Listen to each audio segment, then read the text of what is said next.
Boom! We're back again. Parlay Madness, episode 34. We've only done 34 episodes, and we're already crushing the game. We're on like 50 units of profit or something like that, boys. All tracked, verified. You know, I mean, I'm tracking it myself. But if you want to go track it back, you can track it. No frauding, no capping. We're coming off a solid week last week. I don't know what parlays we hit last week. We only did a couple. The week before, we hit 20-1 altogether. The man Purdue came through with a 14-1 on like his second or third show. We also hit that 6-1.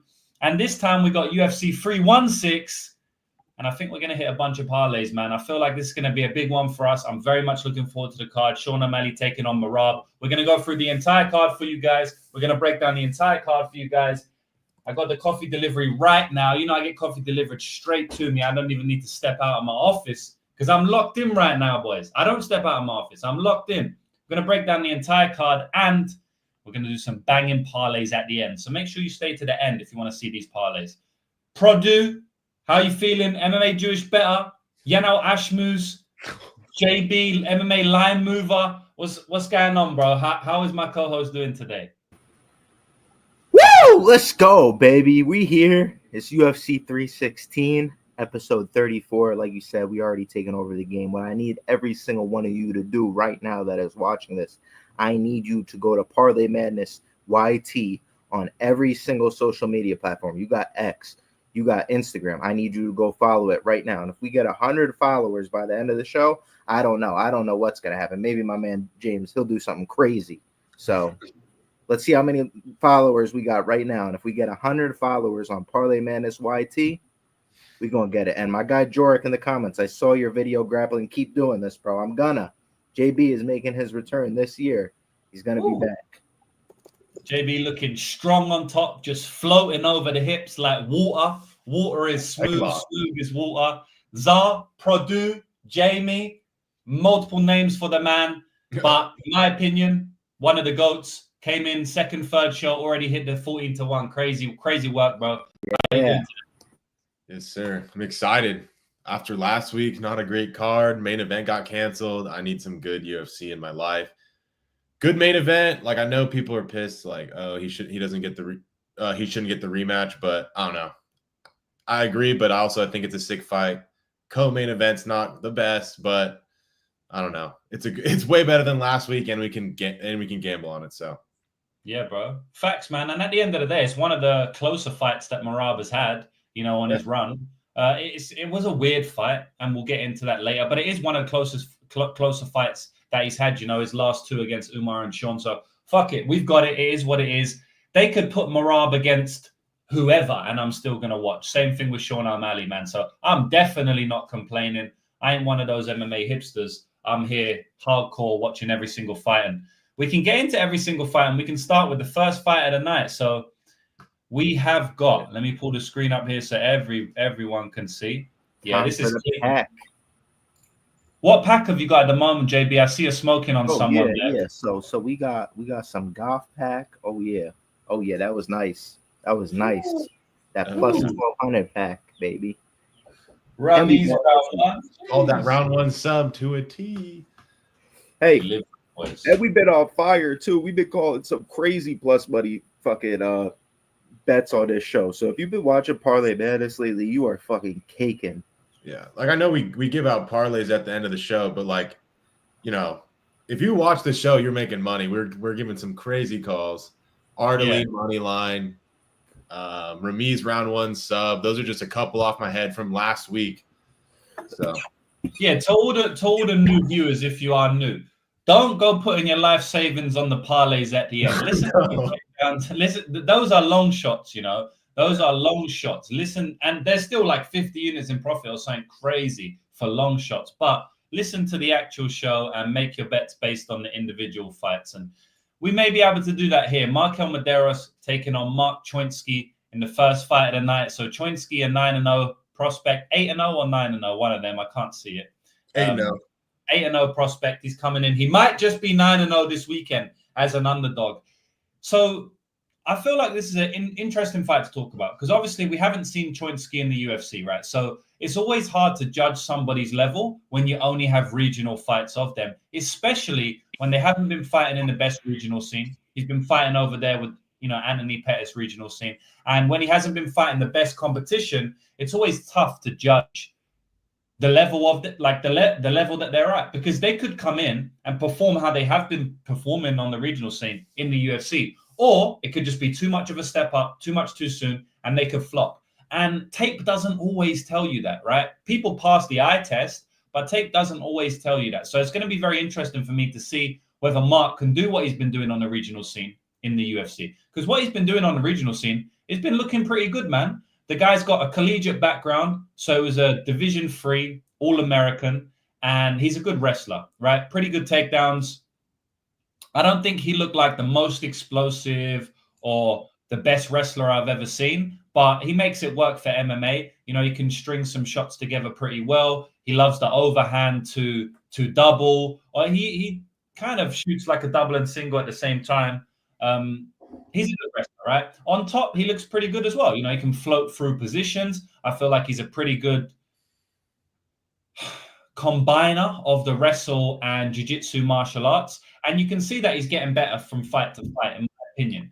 He takes his time in there. He doesn't rush. He doesn't panic, which is good as well. So everything I see from him seems pretty decent. I think he's definitely got a UFC level skill set. He trains over there at Rufus Sport with the like of Christian Rodriguez and Rafion Stotts. So, I mean, if this guy is MMA wrestling with Christian Rodriguez and Rafion Stotts, those are two of the best people in that similar lightweight division.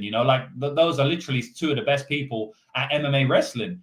I really think their skill set's a high level. So, I mean, if this guy, I can imagine this guy trying to take down C-Rod reverse, and him taking down again, like those practices will be pretty fucking sick.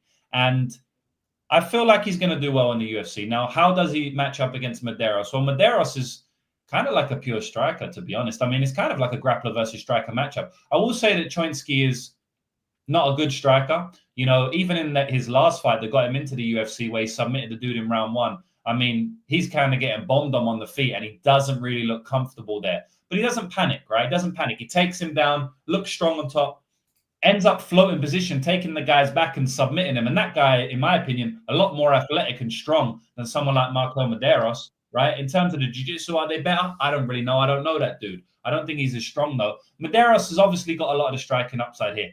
Big leg kick upside. I think he can smash leg kicks here. I think he can put the hands. I mean, just everywhere in the striking, Mederos is better. But Mederos is not that harmful, in my opinion. I don't think he hits that hard.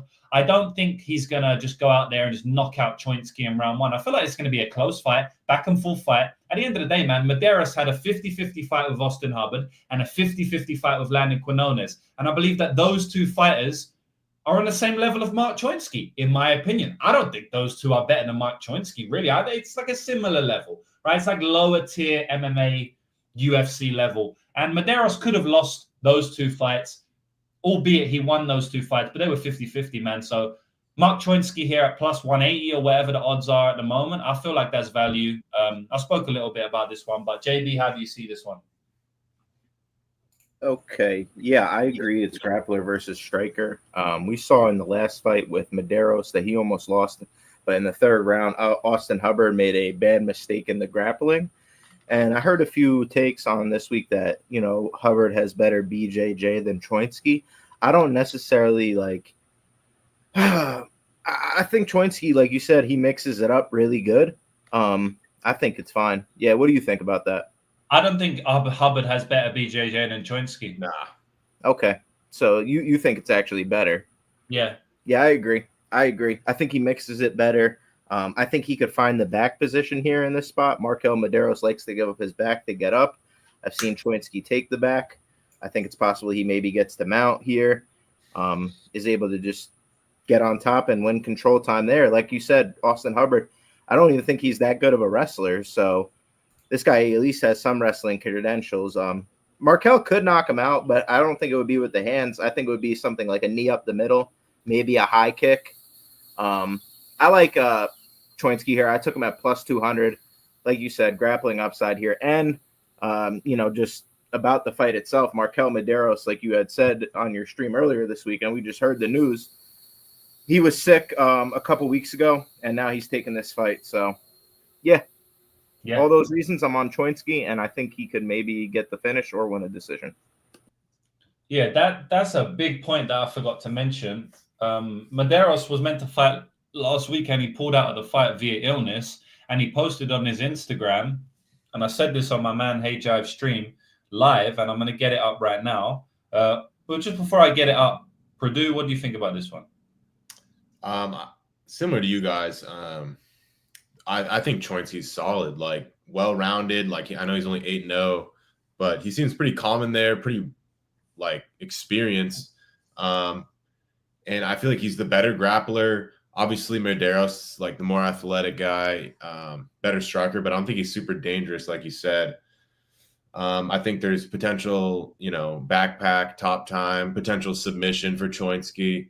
I don't think this is like a big favorite type spot for Mederos. I think it probably plays out similar to the Hubbard fight where striking is kind of competitive. Mederos is ahead, but mixed in with some grappling. Then Mederos starts second guessing it, and the striking gets a little bit closer. Choinski, some top time.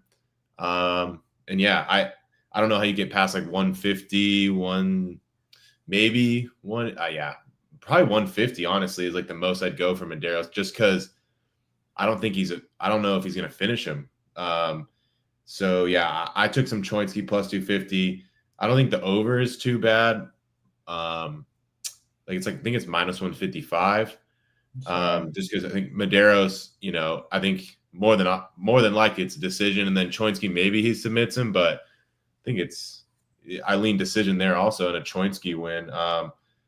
I did take some Choinski finish only plus 200 just because he seems like a durable dude, and I feel like the submission could be there. But yeah, that's more than likely a push. But plus 200 I thought was solid. Yeah.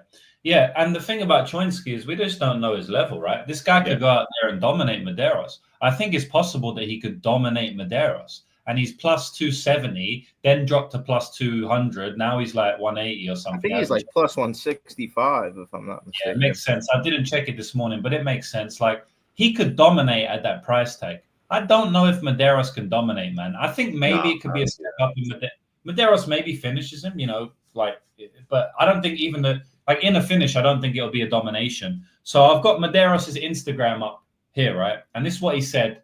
This is 7 days ago. I had to withdraw from this weekend's fight due to being seriously ill the last few days. I couldn't train, couldn't eat, and wasn't able to safely make weight. So that's it, basically. A few other things he said. But, bro, his body can't be recovering well from that. Your body doesn't bounce back instantly from illnesses like that. So it's definitely a negative. How much is it going to play into the fight? I don't know. Do I know that it's going to be a negative, whether it's 1% negative or 20? Yeah, I do know it's going to be a negative. So, we use it in our capping, and I think that makes Choinski even more of a chance to win this fight. I want to shout out some of the comments. I haven't done that yet. My man, Chris Jones, Igor.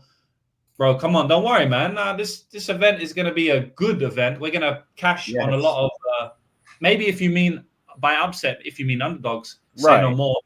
We will we'll cash on some of those underdogs. My man, Jurek, got blocked by Matty. I don't know what you did to get blocked by Matty, bro. Maybe he was going a bit too ham, but shout out to my man, Jurek. He doesn't insult anyone. Good man, good man. It's not good to insult people unless they deserve it. James, what's up? My man, Dick's inside of her. My man, what's going on, bro? Does Yanal Ashmouz on screen have staff on his forehead? I mean, cut, bro. I guess I was doing jiu-jitsu. I might have had better to do it on the street, bro. Me and Fernando and Rodney got into it, bro. You're still here to tell the tale, bro. Jesus. JB's elite grappler was able to grapple himself away from the street fighting champion, Fernando Rodney. He's undefeated. My man, HTB, the OG, half the battle. Hopefully, I see the Marley Minute next week at UFC Atlanta. JB, I saw your video grappling. Yeah, JB looking super strong, like I said. Stacking cream. We got Daz Files in the house. We got Z Picks, as I said. A bunch of comments. I can't go through them all, but I appreciate everyone. 76 in here, 20 likes. Everyone smash the like button. MMA Ricky, my guy, as well. We're live, boys. 185 viewers. I'm pumped. We're only on the second fight, so let's smash through it. Let's smash through it. Make sure y'all follow that Parlay Madness YT though on X and IG. Parlay Madness YT. Parlay Madness and like the video. So we got 125 followers on Twitter, and then we have 184 followers on Instagram. So let's say if they both get over 200, I might do something crazy. I might just have to let a bunch of people in my free for UFC 316. I might just have to let a bunch of people live in here in my service for free. Yes, sir. Something crazy. If we get over 200 followers on both the Instagram and Twitter. So yeah, let's do it. Type it in the chat. I'll type it in there. Okay. What's the next fight, bro? Got you. Yo, we didn't write. Did we write anything down for this? Oh shit, no. I mean, we're all on the same side. Yeah, all good. Mark Choinski. I like the sub personally at plus 600. I don't know about you, Lou, but I took a small sprinkle on it. Yeah, he could just dominate, bro. He really could. Or it could be like a 50-50 fight, so I don't know. But I definitely I like decision as well. It's kind of like plus 375. Yeah, it's hard, right? Hard to choose. Yeah, just go with the money line then, for sure. Choinski. That sounds crazy, bro. Choinski. Like I had a girl. Another thing you were saying on Hey Jive was, it's like, bro, it's at the same weight class. He has to cut weight again, Mederos. And Choinski was like Macy Barber. Like, she just pulled out fight. Imagine if Macy Barber was fighting this week. Like, you want to put money on her at minus 200? Yeah, bro. That's exactly what I said on the stream, bro. Like, if Macy Barber was fighting again this weekend, would you bet him? Would you bet her? Okay, so what's the difference? Was Macy Barber more sick than Mederos? I mean, we don't know. I don't know, and you don't know. People are gonna act like they know. You've got no fucking idea. The guy pulled out sick. He didn't fight. Why is he fighting this week? He might just be hiding how bad he is because he needs the paycheck. But he was so bad that he couldn't walk out. Like, you've got no idea. I've got no idea. That is definitely a massive red flag. So we'll see. Yeah. All right. Yeah, dude. Next fight. My bad. I was gonna say, like, Choinski sounds wild, bro. It sounds like I had a girl over last night and she sucked the old Choinski. You know what I'm saying? Sounds like something you would call it. Yeah. Like your lingo, Well, Choinski. MMA Ricky agrees. Yeah, he's like, good point. Choinski is definitely a euphemism for that. Nah, he's definitely talking about something. Yeah. Quillan Salkilld versus Jewish better. Like, I don't want to talk too much about this one because obviously JB's my boy. And but wait, can you zoom in on Ashmouz's head? JB, I'm like putting you under the spot here. I don't want to say it, but I think you probably fucked this weekend, JB. Sorry. Look at that. We got him on the show, boys. Like, come on, boys. What the fuck? Inside info. So, but I think you should take this one away, bro. Like, are you? Yeah. Obviously, you're back right here. Oh boy, I think I'm gonna get subbed this weekend, bro. It's crazy to say. But dude, I thought like this guy contender series fight versus Gage Young, man, he shot like so many takedowns. Have you seen a fight that Ashmouz has had the fight where a guy shot 8 takedowns? I can't find it. So I think what's gonna happen is, and maybe I'm out on a limb here, it could be a decision. I think it's likely decision. I think this guy is going to be like, get the fuck off of me. You done shot 8 takedowns. I don't even know what level Ashmouz's grappling is at. The only time I think he lost a grappling tournament in an amateur to some Jewish guy that I don't even know. Some 0-2 bum. Yeah, right? Bro, what is this guy's name again? Can I find it? I got to look it up. Or some Jew-on-Jew violence. Dude, it was a Jew. Yeah, his name's hold on. This is the most Jewish name ever. He just lost to this random Jew. So his name is Tomer. Shit. Tomer Ben Shimol. Yeah. I mean, come on, dude. I know it was points, but that's Tomer Ben Shimol. This is Quillan Salkilld. And here's the thing, guys. Everybody thinks this guy is some crazy finisher. Like, he just got Anshul Jubilee round 1 KO. This guy likes to pace people. So I think you're going to get value on the later round props.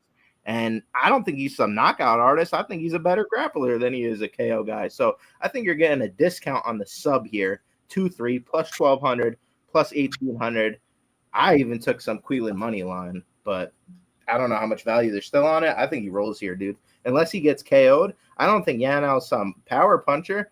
I think he caught a guy in Sam Patterson where the weight was, a big factor, and that's why we see Sam Patterson up at 170 now. So I wasn't a fan of this guy when he came into the UFC. I just thought, if anything, he has a chance to bonk this Patterson guy. But now let's just be serious, guy. The joke is out. I love it. It's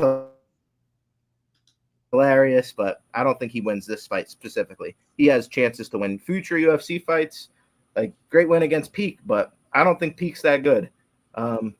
Great win against Patterson, but like I said, I think there was some context to that. So, yeah, give me Quillan here, and I think he rolls. Yeah, man. I don't really know Yanal's path to victory, to be honest, bro. Like, I was trying to guess what his path to victory is.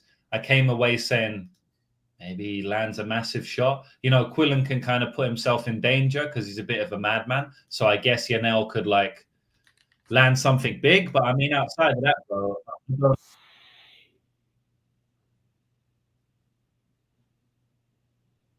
case.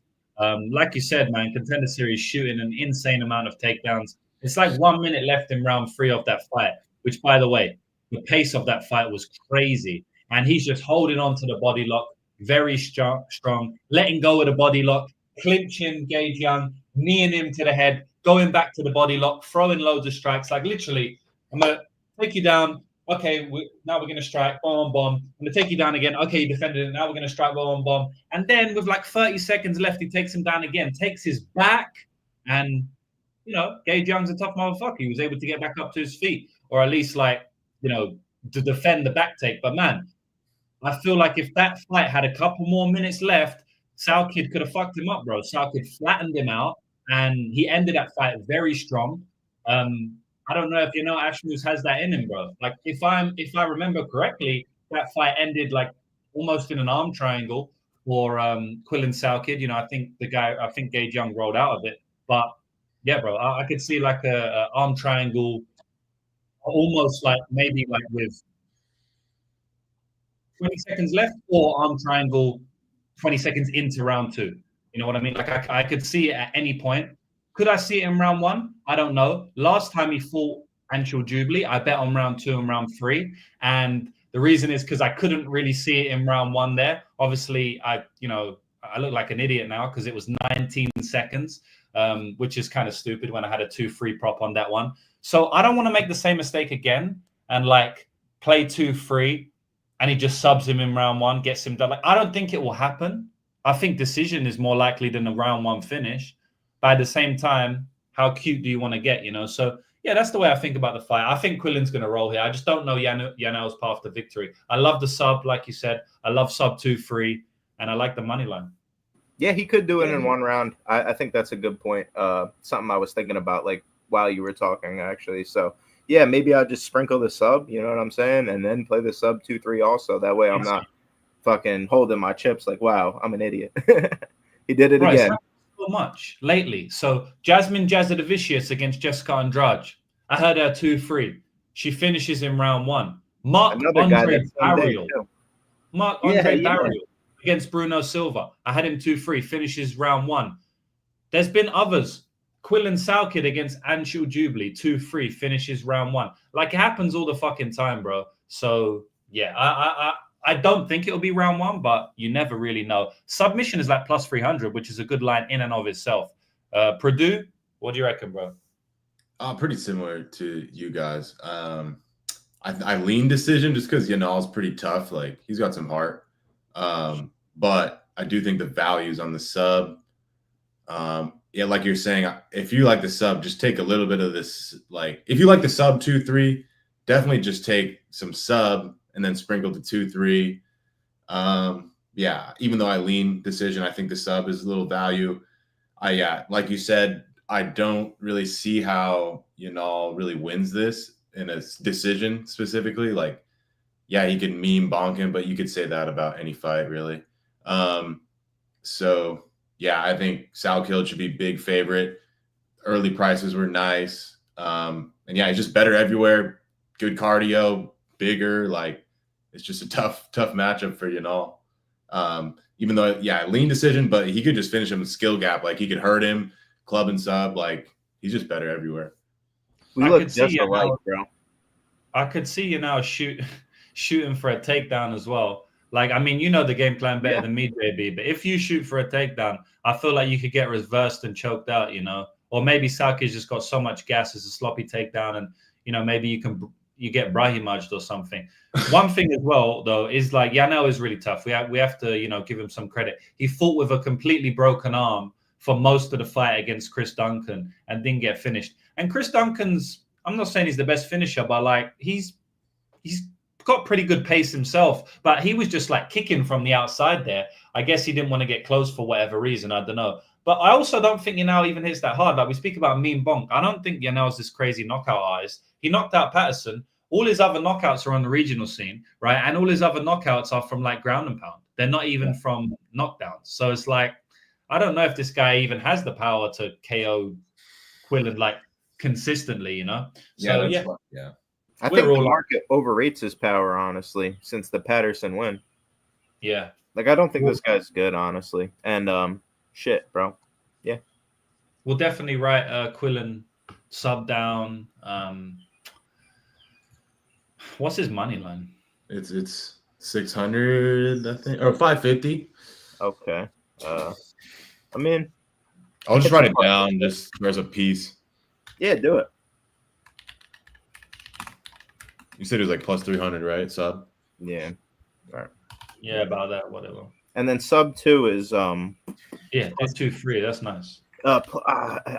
Sub 2 is plus 12. You want me to just get the combo? Can we get the combo exist before you guys? I think it's out, right? I think it's plus 700.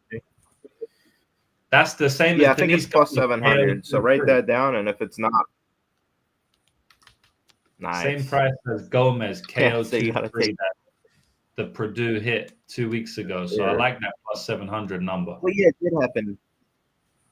That is our lucky number, bro. And, lucky number, shit, bro. Original. Yeah. All right, 2-3 combo is plus 600. My fault. You're good. No value anymore. No, that's all good. And actually, they got hit, those numbers. I bet them earlier, and they got hit. So that's why. Valid. All good. All right. All right, JB. Is our audio good, though? My bad. I didn't mean to cut you off. Is our audio good? I saw some guys saying it's bad. It sounds fine to me. I don't know. All right. Well, sometimes there's background noise on your mic, but you're cool right now. It was a bit earlier, but you're fine. Jusang Yu versus Jeka Seragih. So I think we should start to maybe try and do some quicker breakdowns because we're already 28 minutes in. So let me just be quick about this one. Yeah. Jusang Yu is, in my opinion, a legit prospect at 8-0. I think he's a good fighter, man. The only issue is that some of his tendencies on the feet I don't like and could get him into trouble. And even against someone like Jeka, it's probably like, I mean, if you fight Jeka, you want to be a pure grappler, really, who's just going to, well, not pure grappler. You want to have really good grappling and someone who fights with his hands up and very responsible on the feet. Jusang Yu is a cocky motherfucker, bro. Like the guy fights with his hands down, bouncing in and out, jabbing from his hip. Conor McGregor-esque to some degree with his confidence on the feet. So he can be caught. I have seen him caught by bums. He hasn't really been hurt by him, but I have seen him caught by bums.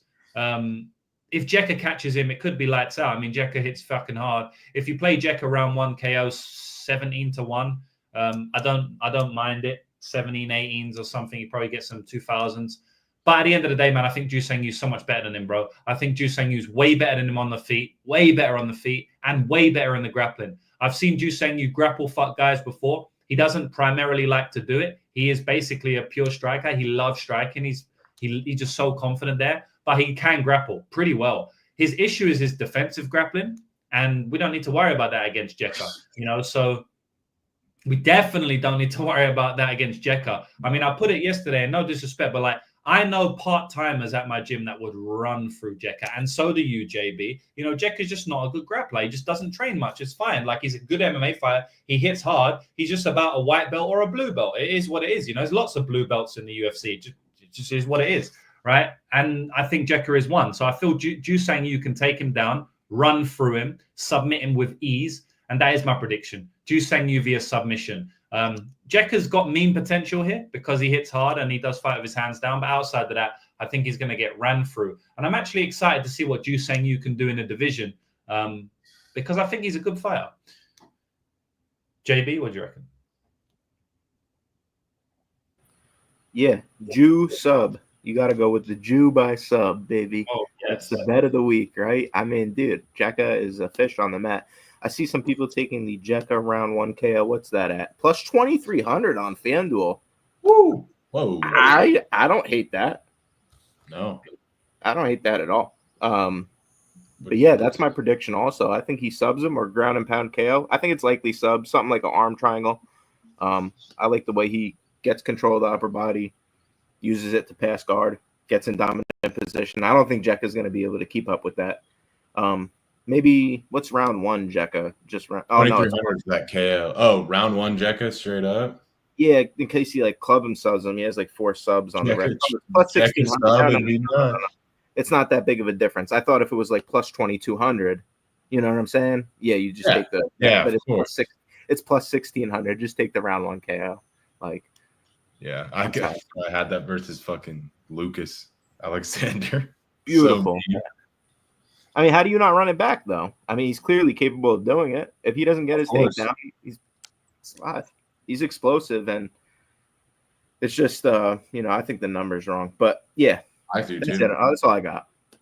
I've seen the Jew, like I said, I've seen the Jew get caught not multiple times. I've seen the Jew get caught a couple of times with the exact shot that Jeka throws. But I mean, that's not really predictive because he's just so much better than Jeka, so we'll see. I think he also might play a bit smarter being in the UFC debut. And Jeka, he obviously hits hard. He probably knows that if he does tape or has any form of coach around him that would tell him. And then even if he doesn't, within the first 30 seconds, he's going to know that Jeka is swinging from the bleachers and also hits hard because he's very explosive, muscly, So I feel like if he's got any semblance of fight IQ, to which he seems like he's got good fight IQ, to be honest. If he's got any semblance of it, he'll make the read within the first 20 seconds. Let me not be a fucking idiot. And he'll probably just finish. All of Jeka's losses are inside the distance, and they're all via submission. And Jeka has lost to Anshul Jubilee, ITD, and Weston Wilson, ITD. The worst 2 losses in UFC history for someone currently in the UFC. Their only losses in the UFC are against Weston Wilson and he's so bad I forgot his name. Anshul Jubilee. Yeah, I think that could be the worst 2 losses ever. If that's like your only losses, it's up there, right? So I don't know, bro. I think he's done here. Purdue, what do you think? Yeah, it's similar stuff. I mean, like we said in the last fight, but I think even more here. Like, I do not see how Jeka wins outside of like a bonk meme. Used like athletic, better everywhere. Like, it's clear setup fight for the UFC. I think. They know what Jeka is. They're not like trying to push Jeka at all. And they like this Yu guy. He's got like a cocky style. But he's like well-rounded. Like a lot of these fights, he just ends up grappling the dudes and against way better grapplers than Jeka, even though they're like regional scene guys. He's had has their back, like looking for subs. Like if Jeka's there, he's done. Even if it's the Brazilian guy like Exon or something like that, like I feel like he's better than Jeka. Like, and he had his back, had some grappling success. So even if he hurts him on the feet because he is a striker, I feel like Jeka, he's not like getting slept, I don't think, and he'll end up maybe clubbing subbing him. But I just wish the sub number was a little better. But maybe later in the week. You'll find something good. Like if he gets 300, I'm hitting that, but I think it's in like the mid 200s right now. Yeah, I don't mind it, to be honest. I think we can write that one down for me. Maybe I'll use it. He definitely could TKO him as well, but Jeka's 4 losses all sub and he's got no thing on the mat, so I guess it would be like, why is the TKO less than the sub? I don't understand. That's crazy. Bro. Like I think if you watch some tape, you feel like you're leaning sub. I think it's just because Yu only has like a 1 or 2 subs and some knockouts, but he only has like 1 or 2 knockouts anyway. Yeah, he's not a crazy finisher. But Jeka, all of his losses are by finish. I think 3 out of 4 are by sub. And if you watch the tape, he's a freaking blue belt max.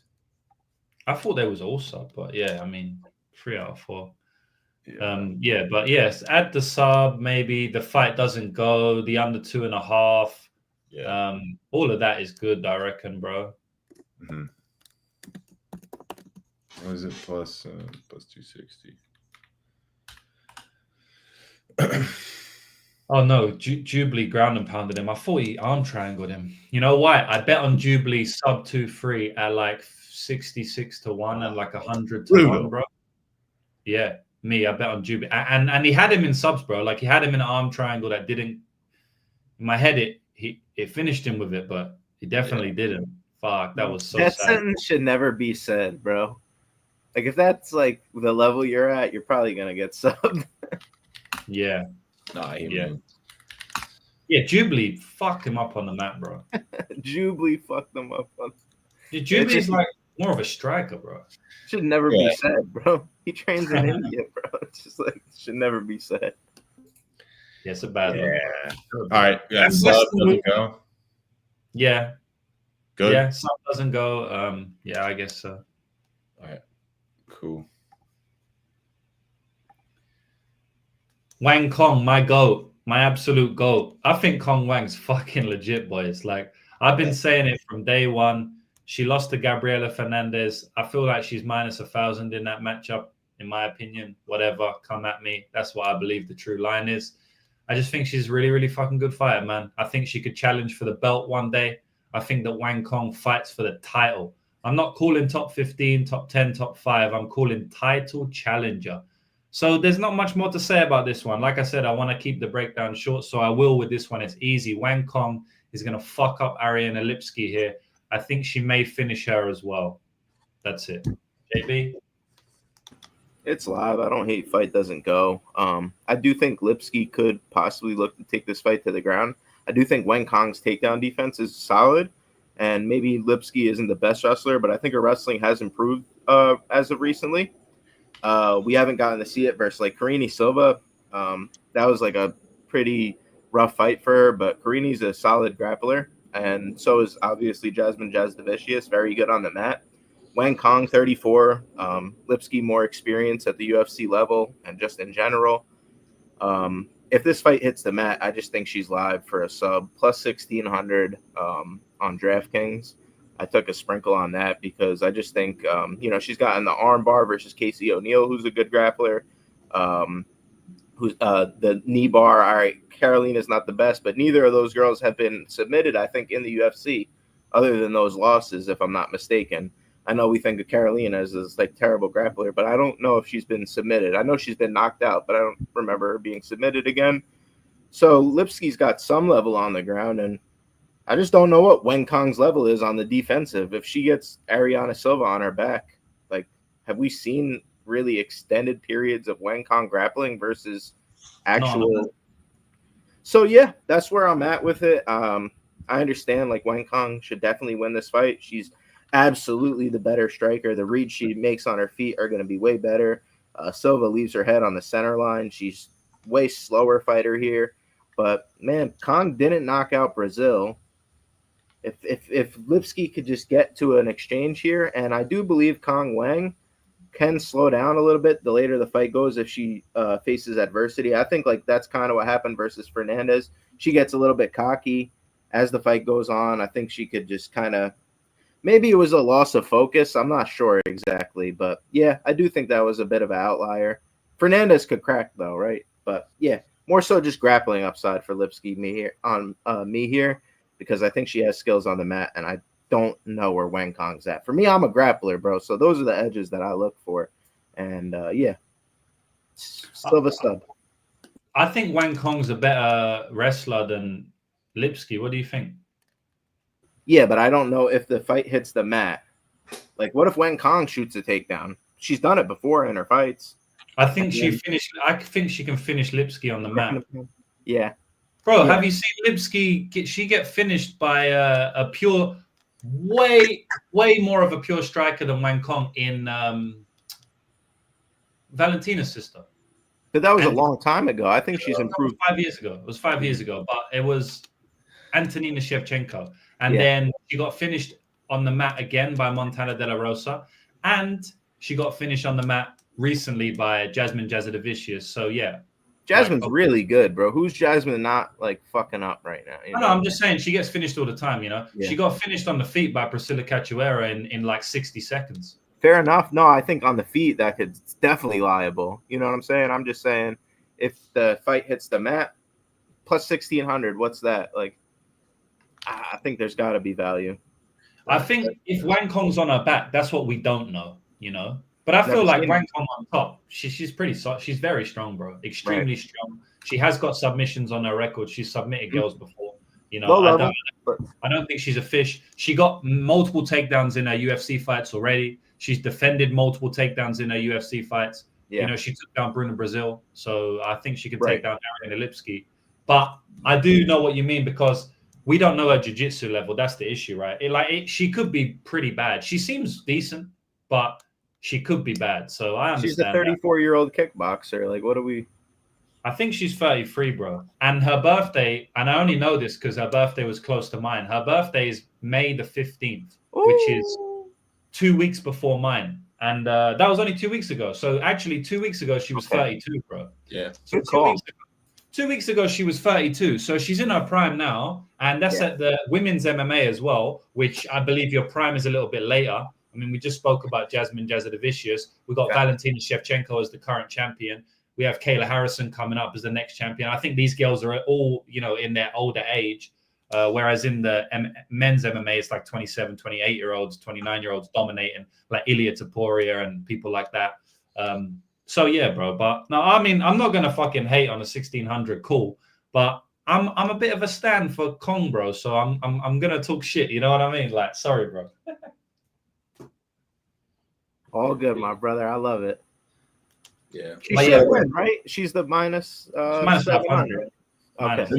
I think it got hit even more. I think she's 600. Yeah. So what do you think? I'm kind of in the middle. Like, I think she should be a big favorite, but I also don't hate that sub thing. I don't think Lipski's like some offensive grappler, but like you said, like if they randomly end up on the ground, like if I'm Kong's like coach or fan, like I'm gonna be kind of like worried. Because I think that's both of her losses are by sub. Obviously, it was like a club and sub versus Fernandez, super meme. I agree. She was minus 1,000 there. And that's probably how it is here. It's like you're a giant favorite unless it's like a meme. That's how I could see it. Like a gets cocky club and sub. I don't see like Lipski like taking her down and mauling her. Like she club and sub Casey O'Neill, right? Yeah. But Casey O'Neill is like the most hittable, like insane, like way different. But that is how I see it. That's how I see her winning. Like that's why I don't hate the under because it's like I don't see how Lipski wins a decision, and she's not very durable. So she gets finished in like 70-80% of her losses. Yeah, she gets finished a lot. What, bro? The Cong like last fight, Brazil gets finished a lot, but Brazil didn't really try and win. I think Cong fought way safer in that fight after coming off a brutal finish loss. Yeah. She didn't push the pace, bro, Cong. And round 2 and 3. Brazil was shit scared in that fight. She running away the whole fight, basically. Yeah. Like, she was being careful, and Bruno Brazil was like, get me the fuck out of here. Which, you know, Lipski could do that, skirt around the cage and not want to fight. Once she gets hit a couple times, that's probably the queen of violence. The queen of violence is going to avoid violence. I don't know. But yeah, that nickname's funny. I remember like the KSW, like queen of violence shit. But yeah, I don't know. I don't hate the under just because I'm like, I feel like Lipski decision is like super low outcome. And then Wang Kong, it's like, you know, pretty 50. I don't know if it's 50-50, but around there if she finishes her. And what is it? If she finished Brazil, don't you think the line would be a little more juiced? Oh, I mean, 100%. But like we said, I think everyone expected to finish because it's Cong Wang. She's crazy, kind of reckless, super dangerous. She knocked out that one chick, was beating up Fernandez, super reckless, just got caught. And then in that fight, it's kind of like that one Giles fight where he's been getting finished and then he randomly just doesn't want to fight, goes to decision. But yeah, let me see what these odds are. Like, she doesn't have a lot of MMA fights, right? But in all of her MMA fights, except for the Bruno Brazil, she's like badly beaten the chicks. Like, she most likely is going to finish him. She went to a decision twice before that. One of them was against Yanan Wu, who was in the UFC. Bro, if you watch that Yanan Wu fight, she beat the fuck out of her, bro. Like, it's crazy that Yanan Wu survived that. She beat the fuck out of her, and I just feel like she is a finisher, man. I think Wang Kong's a finisher. I mean, she smacked that bitch in 30 seconds, bro. That Victoria Leonardo, that was one punch knockout. You don't see that in women's MMA. She was out before she hit the ground. When does that happen? The last time I can remember that was Jessica Andrade over Karolina Kovacevic. Yeah. That shit don't even happen in women's MMA. So I do think she's a finisher. I feel like finish at even money plus money is not bad, bro. Yeah, it's like one punch stiff walk off. You don't see that, bro. Yo, can I give us an update on the Parlay Madness YT followers? Because we're at 185 on Parlay Madness YT on IG. We need 15 more. So, yes, sir. Hey, yo, good, smart man. Because that guy, whoever was commenting, dude, that guy, he didn't even make sense. If you're gonna come in the comments with some roast, at least come with some good stuff, guys. Like, yeah, that we can bounce off. This guy's at least we can go back and forth with you if it's good shit. Yeah, I'm down to have a laugh. Internet people are just retarded, bro. Yeah, but if you think it's 50-50 for Wang to finish her, equity wise, and then I can't really see a Lipski decision. 50-50, the under makes sense, but I gotta watch a couple more fights, honestly. I mean, I think Wang's 90-10 to finish Lipski.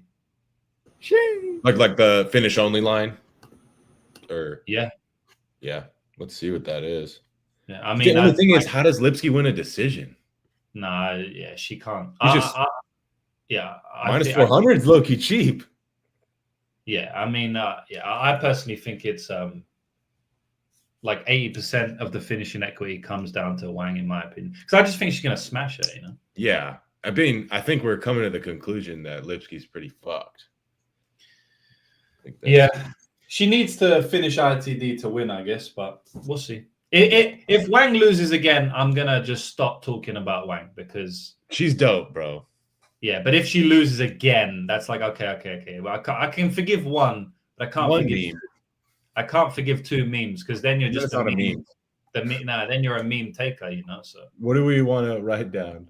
You want that? I don't think that's 1,600 sub. I feel like that's her main path. So yeah, just write it down for me. And write down. I like fight doesn't go the distance. Yeah, I have fight doesn't go. I have minus 120. I'll have fight. I'll have Wang. Well, what's Wang IT? It's probably gonna be the same, right? Yeah. I wouldn't even play Wang TKO because plus 125. For what? She could club and sub. Wang ITD. It's better than I thought. Yeah. Just write it down anyway. I don't know. I probably wouldn't take it, but yeah. Is that what you were gonna say? You think she could club and sub too? I think Wang could sub her. No, I think she could process sub her. Imagine that. I think she can take her down. Look at me. I'm talking shit there. I must be a fan. You're out of your mind, dog. Down. I think, why not? She guillotine that other bitch. I think she can take her down and fucking arm triangle her or saying, bro. Why not? Oh, man. Wang, she's the GOAT, bro. The next champ. Put some respect on her name. Bro, she's got a few years to do it. I mean, the Joker. I think she can go up the rankings. The Joker. Trying to age her. 34 years old. Put some respect. 33, bro. Only 128 followers on Twitter. Fucking hey, guys. This guy just said he was going to. I'm definitely not giving anyone free membership then. I mean, boy, it's not hard to ask. It's just a like, but it's up to you anyway. Khaos Williams versus Andreas Gustafsson. I'm going to be small. I'm going to be short. I think Khaos going to probably knock him out. You know, Gustafsson's path to victory is clinching for his life, throwing some big shots on the feet, breaking Khaos's rhythm by hurting him, by throwing shots, by, you know, pushing a crazy pace, getting in his face, not giving Williams any space to breathe, and just clinching him. But I feel like Khaos Williams is a little bit too physical to get stuck on the cage. I think he's very, very strong, very, very physical guy. I think he's going to be able to probably break at points. And when he has his distance, I think he can land big bombs. I will say that Bonfim took him down multiple times from the body lock. And so Gustafsson may be able to do that here. Another thing that worries me about Khaos Williams is, like, I think he's got some money outside of the MMA. I think he's pretty big into real estate. And it's hard to know if he's training that hard because all he posts on his Instagram is like photos of him in Gucci tracksuits with celebrities and stuff like that. So I don't know. Like, I like to see, you know, on the Instagram photos of like Mario Bautista. He's posting photos fucking every day, every other day of like him with like high level fighters. I'm sure Khaos Williams is training every day, but I don't know, right? So, and obviously with the celebrity shit baked in with the real estate stuff, he's always posting about real estate. It's like, I don't know how locked in he is. I mean, if you're trading real estate, if you're in that game, a lot of times it comes with a lot of time investment, like anything, right? So yeah, I don't know how locked in he is, but I just feel like this is an easy, but I think that's a good spot for him. Gustafsson, basically it comes down to this. He's got so much more experience, man. Like, experience counts for a lot in MMA, bro. This guy's fought good fighters in the UFC, beaten decent fighters in the UFC, gone to close decisions against people like Randy Brown and Andreas Gustafsson. To me, he looks fucking bad, bro, at MMA. He just looks very tough. So that's it. JB, what do you reckon? Yeah, this guy's like a clinch merchant. I don't really like his style for MMA. He's the older fighter here. I believe this is his first UFC fight as well. And he had a fight scheduled last week. So I believe he was ready to probably make the weight. He probably has to cut again here now. I don't like that for him. So he could be in a position where he needs to get paid. So he's like, dude, I'll just take whatever fight I could get. I done did all this stuff. And now Giles pulls out, all this stuff happens. Like, these guys have to get paid at the end of the day so they could live. So probably just get me whatever fight you get. You got Khaos Williams. Oh, man, I think Khaos is tougher to get down than people think. Bonfim's a solid grappler there. I kind of called what was going to happen in that fight. But, yeah, like you said, the body lock, I don't like the way he reacts to some of those. He tries to reach over the head rather than actually gather a whizzer and gather himself. So he makes mistakes in the grappling. But I think he's going to knock him out here too, dude. I think he's the far superior striker. I think Gustafsson is very hittable. I don't think he's the best like striker. He's very stiff. So I think I almost said Kalen. That's like his real name. Khaos Williams is going to come in here, and I think he's going to knock Gustafsson out. Big power from this guy. He hasn't shown it in a while either. Yet the line is still like plus 120. But I think there's even value on that, as crazy as that sounds. I think that's his path to victory here. He's won decisions before, but like I said, I just think this guy, Gustafsson, older, he's hittable, big power on the other end, multiple weight cuts. I just have a gut feeling it's going to be the KO also. I'll be right back. Yeah, bro. I wouldn't be surprised if Gustafsson loses 3 fights and gets cut from the UFC. That's it. Zar, what do you reckon? My bad, I was muted. Don't have a great read on it, but like you said, I don't think Gustafsson, like, he's a sick fighter. He goes for it, but he's older. I don't think this style is going to fly at this level, and especially Khaos. Khaos is not a bum. And like, he's not like a lower level UFC guy. He's fought great competition, durable, physical, power. Like, I feel like it's a bad matchup for Gustafsson because I don't think he's going to like take him down and like maul him.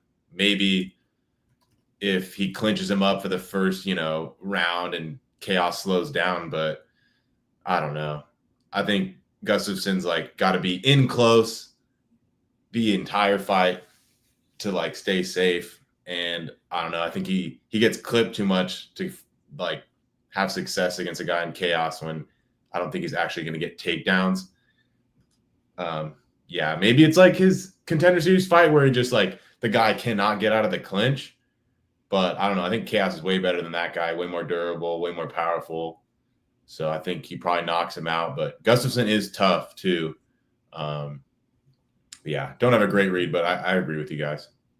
And someone said in my chat like a couple of days ago, or maybe Hey Jive's chat when I broke the fight down with him, at what point does UFC experience matter? You know, because Khaos has a fuck ton of UFC experience here, and we definitely have to take that on board. So yeah, man. And I was just looking at Khaos's record.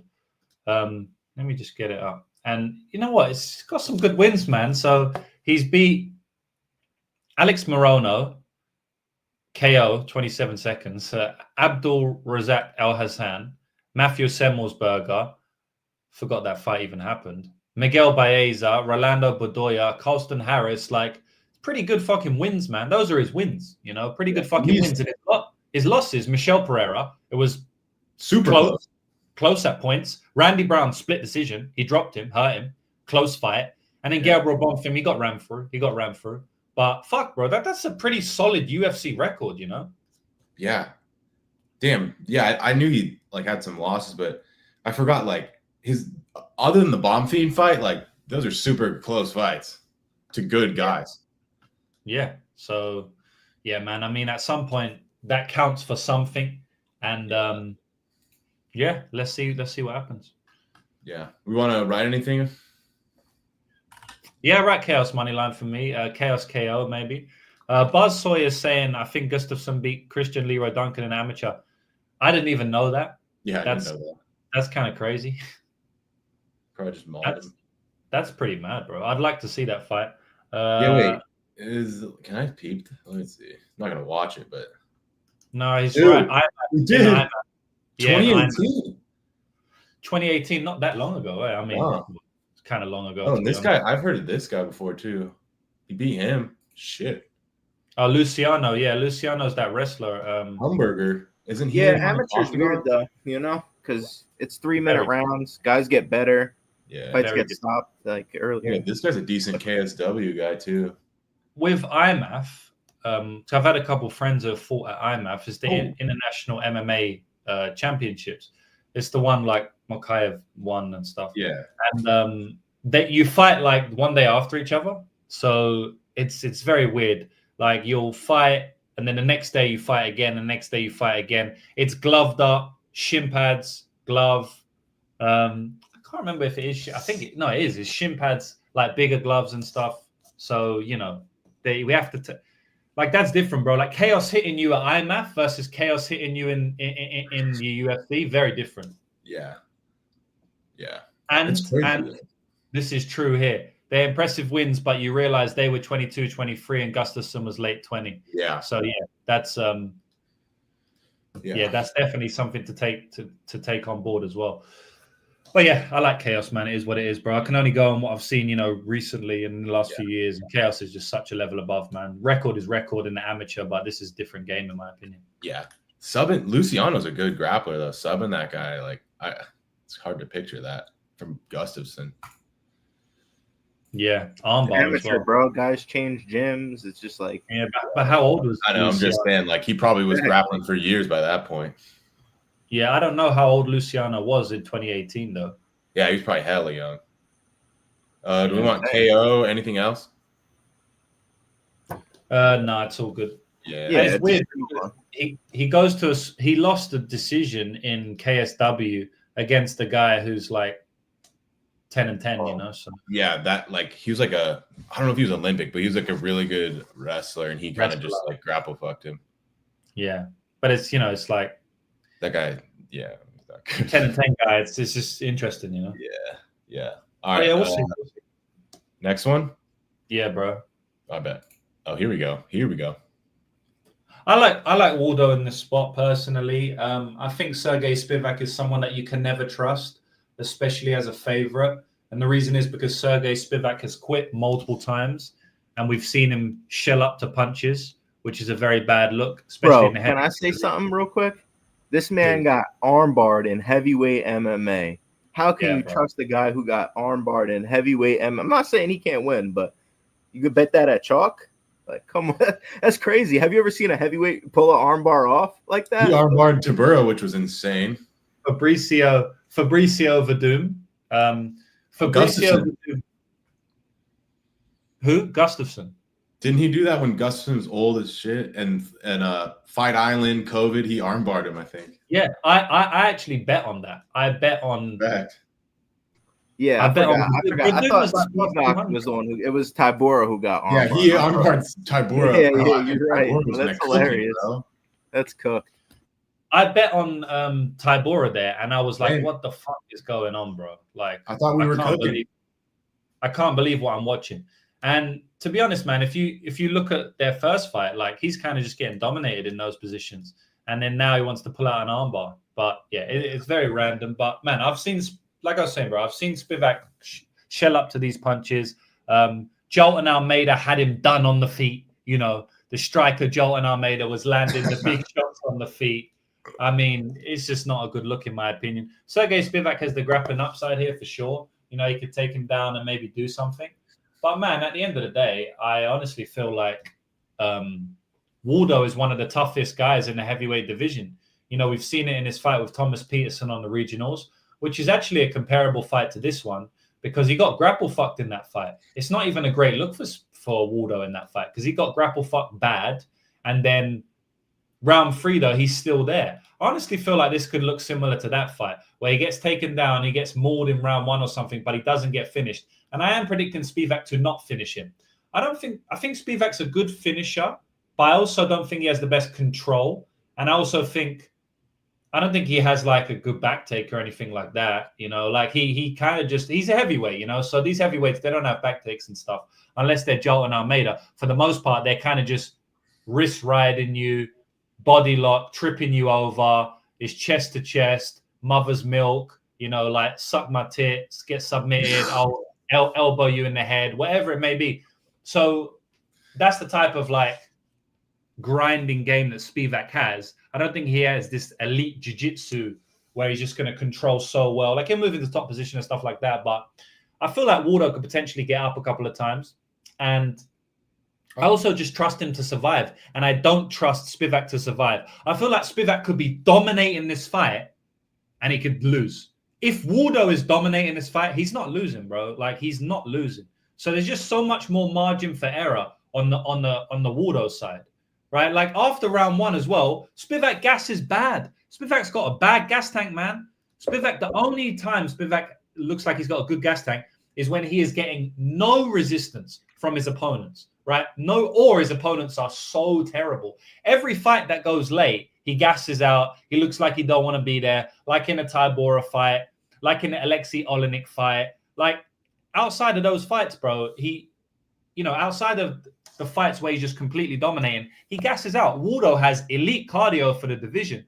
Waldo is a 5-round fighter, which is extremely rare at heavyweight. So, yeah, man, maybe Spivac comes out there and just runs through him because level of competition and stuff. It is possible. You know, at the end of the day, man, this is a heavyweight fight with grappling downside for Waldo. Like, it's not a home run, but I think Waldo should be favorite in this spot. So I have to take him at underdog price tag. JB, what do you reckon? Yeah, I can't decide because I just think it depends on how the fight goes. Like if Spivac's having success, he's going to look like the favorite. If Waldo's having success, you know, then obviously he's going to look like the favorite. So it's kind of binary for me. Like Waldo's been taken down in the UFC before just because he out-grappled Robelis de Spain. It's not like he's some great. And the Thomas Peterson fight, that was some time ago. And Peterson doesn't have the best control, in my opinion, either. He's got good control, probably better than Spivac, but maybe Spivac a little bit more of a threat with the arm triangle since we saw, like, Peterson, he don't know how to finish an arm triangle in his last fight against Dontel Mays. I say that's, like, Spivac's, like, go-to with the subs. He likes an arm triangle, but like you said, he don't really take the back. He needs to get to top position.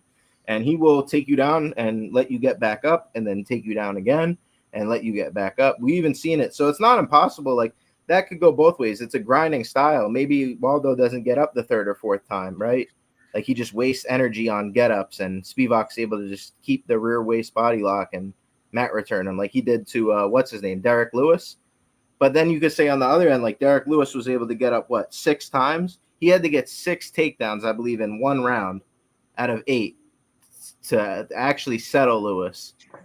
And I believe Lewis was injured at the time as well. So a young athletic Waldo, who's to say he can't get up and make Spivac work and actually separate? That's the key. Is he going to be able to separate and that's even if Spivac gets a hold of him.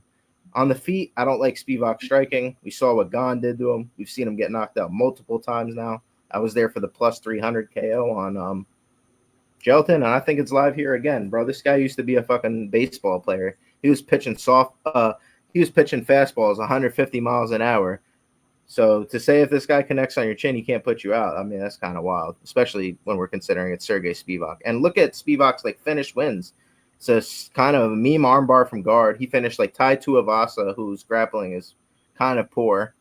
And I can't even remember any like other finishes, to be honest. Lewis, like Derek Lewis. Greg Hardy, right. Bro. Great grappler. Ran through Hardy, bro. Another elite athlete, you know? Yeah, tough fight for me, but I lean Dogger past too. Yeah, we'll see, man. You know, he got knocked out by Walt Harris. Let's not forget that, you know, that's a fight that happened. So, yeah, he got bombed early, but why can't Waldo do it? Waldo can do it, man. I know the guy's like known as more of a decision fighter in the UFC, but Spivac's not known as a guy that's going to last to a decision. So, I don't know, but I can see arguments for the Spivac side. Like, I do understand it, but I personally, on the Waldo side, he's got way more dog in him, you know, so let's go. Yeah. Zar, what are you saying? Yeah, I feel like I'm like once again like in the middle. Like I'm definitely those Acosta like plus 150 numbers were still there, I'd probably touch those. But right now it's definitely Dogger pass. I haven't pulled the trigger yet, but I don't know. I think I'm not going to go into detail because you guys pretty much covered everything. But I do think, you know, Spivac, I don't see him really winning a decision. Like maybe dominates round 1, like round 2 is close and he somehow survives round 3. But I feel like if it goes to decision, it's Acosta. If it gets late, it's a Waldo. Like I think the round 1 and round 2 props for Spivac aren't bad, which is rare for heavyweight.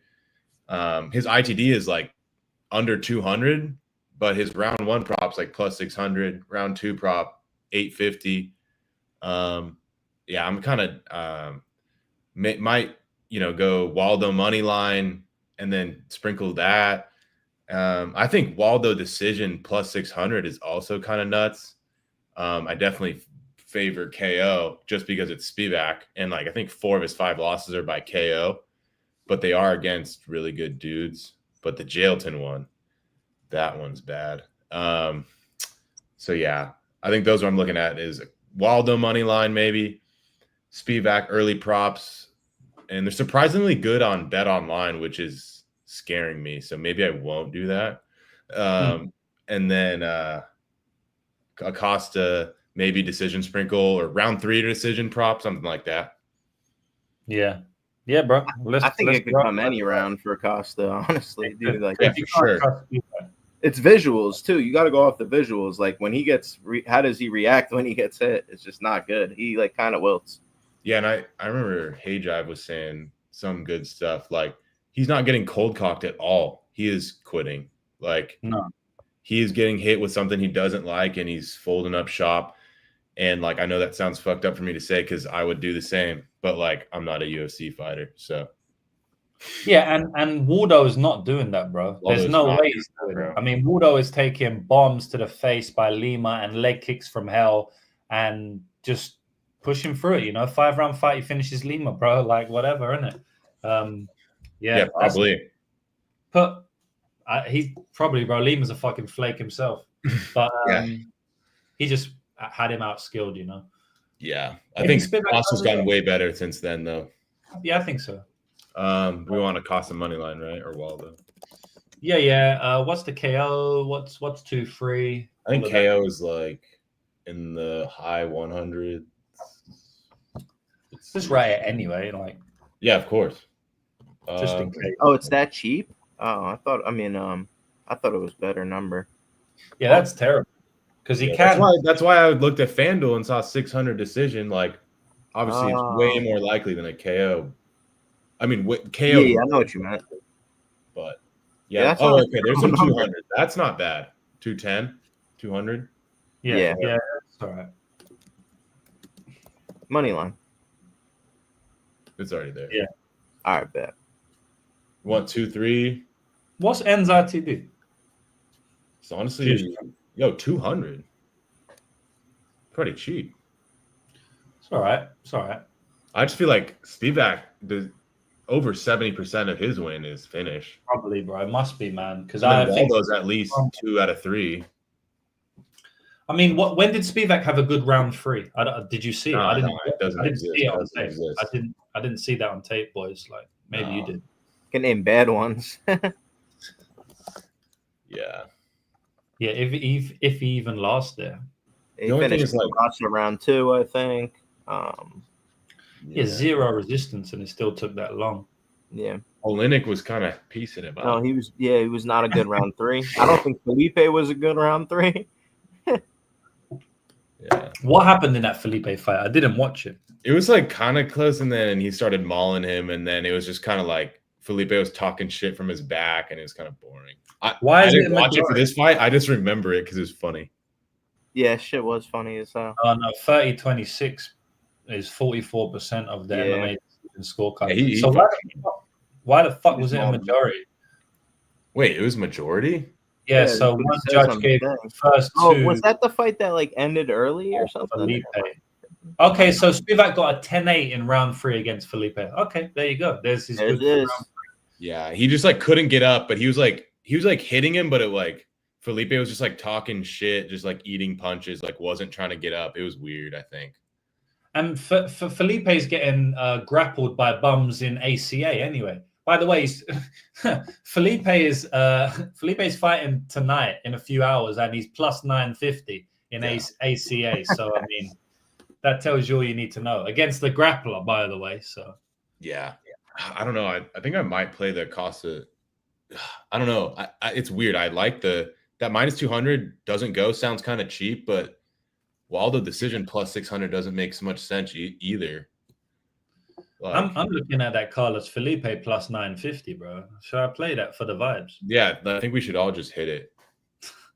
No tape, just hit it. I mean, no tape, 0 tape. But yeah, I don't know. Like Acosta let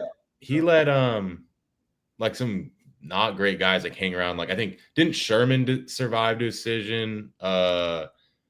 Didn't Arlovsky, and then Span kind of hung around way too long. Like I think he could have got Span out of there way earlier.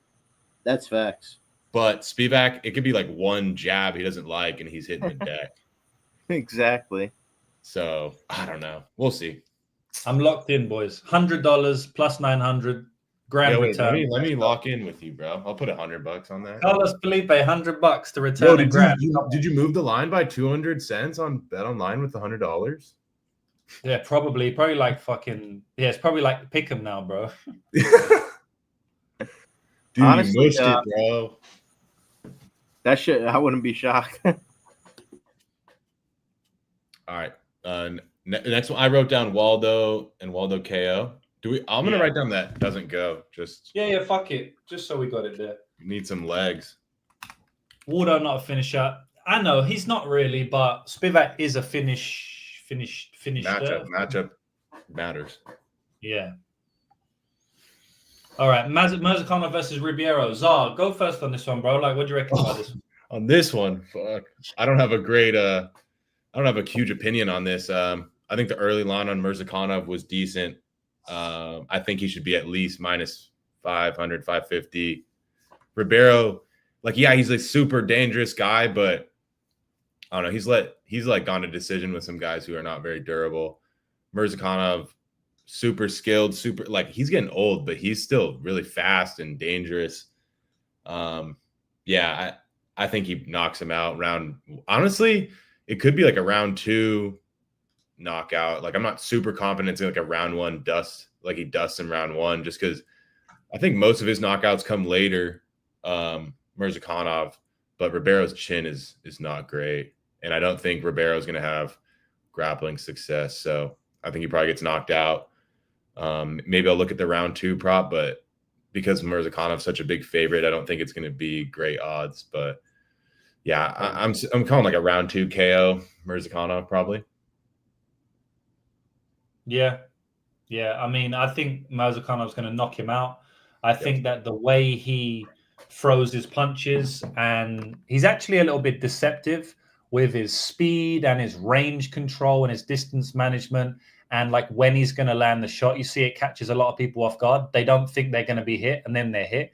You know, he lulls. He's like a cat, bro. He lulls you into this false sense of security, and then boom, he just explodes. And because he's quite small for the weight class, 5'10", he's very fast, right? So he's explosive. You know, he can, like, in reality, he's kind of like a middleweight, you know, to some degree. So he's very fast. He's a lot faster than a lot of these light heavyweights. And I think that's just a bad stylistic matchup for someone with a bad chin like Brendson Ribeiro. He gets hurt. He gets cracked quite a lot. You know, I think it could be like Bruno Lopez's last fight. Now, I don't think he's going to get knocked out off a jab. That was fucking insane. That was crazy. You know what I mean? That was crazy. Jeka beat jab KO. Like, that is insane. It wasn't even like a huge one either. Bro, that was nothing. It was like a tap, bro. It's like a tap. It like half hit it.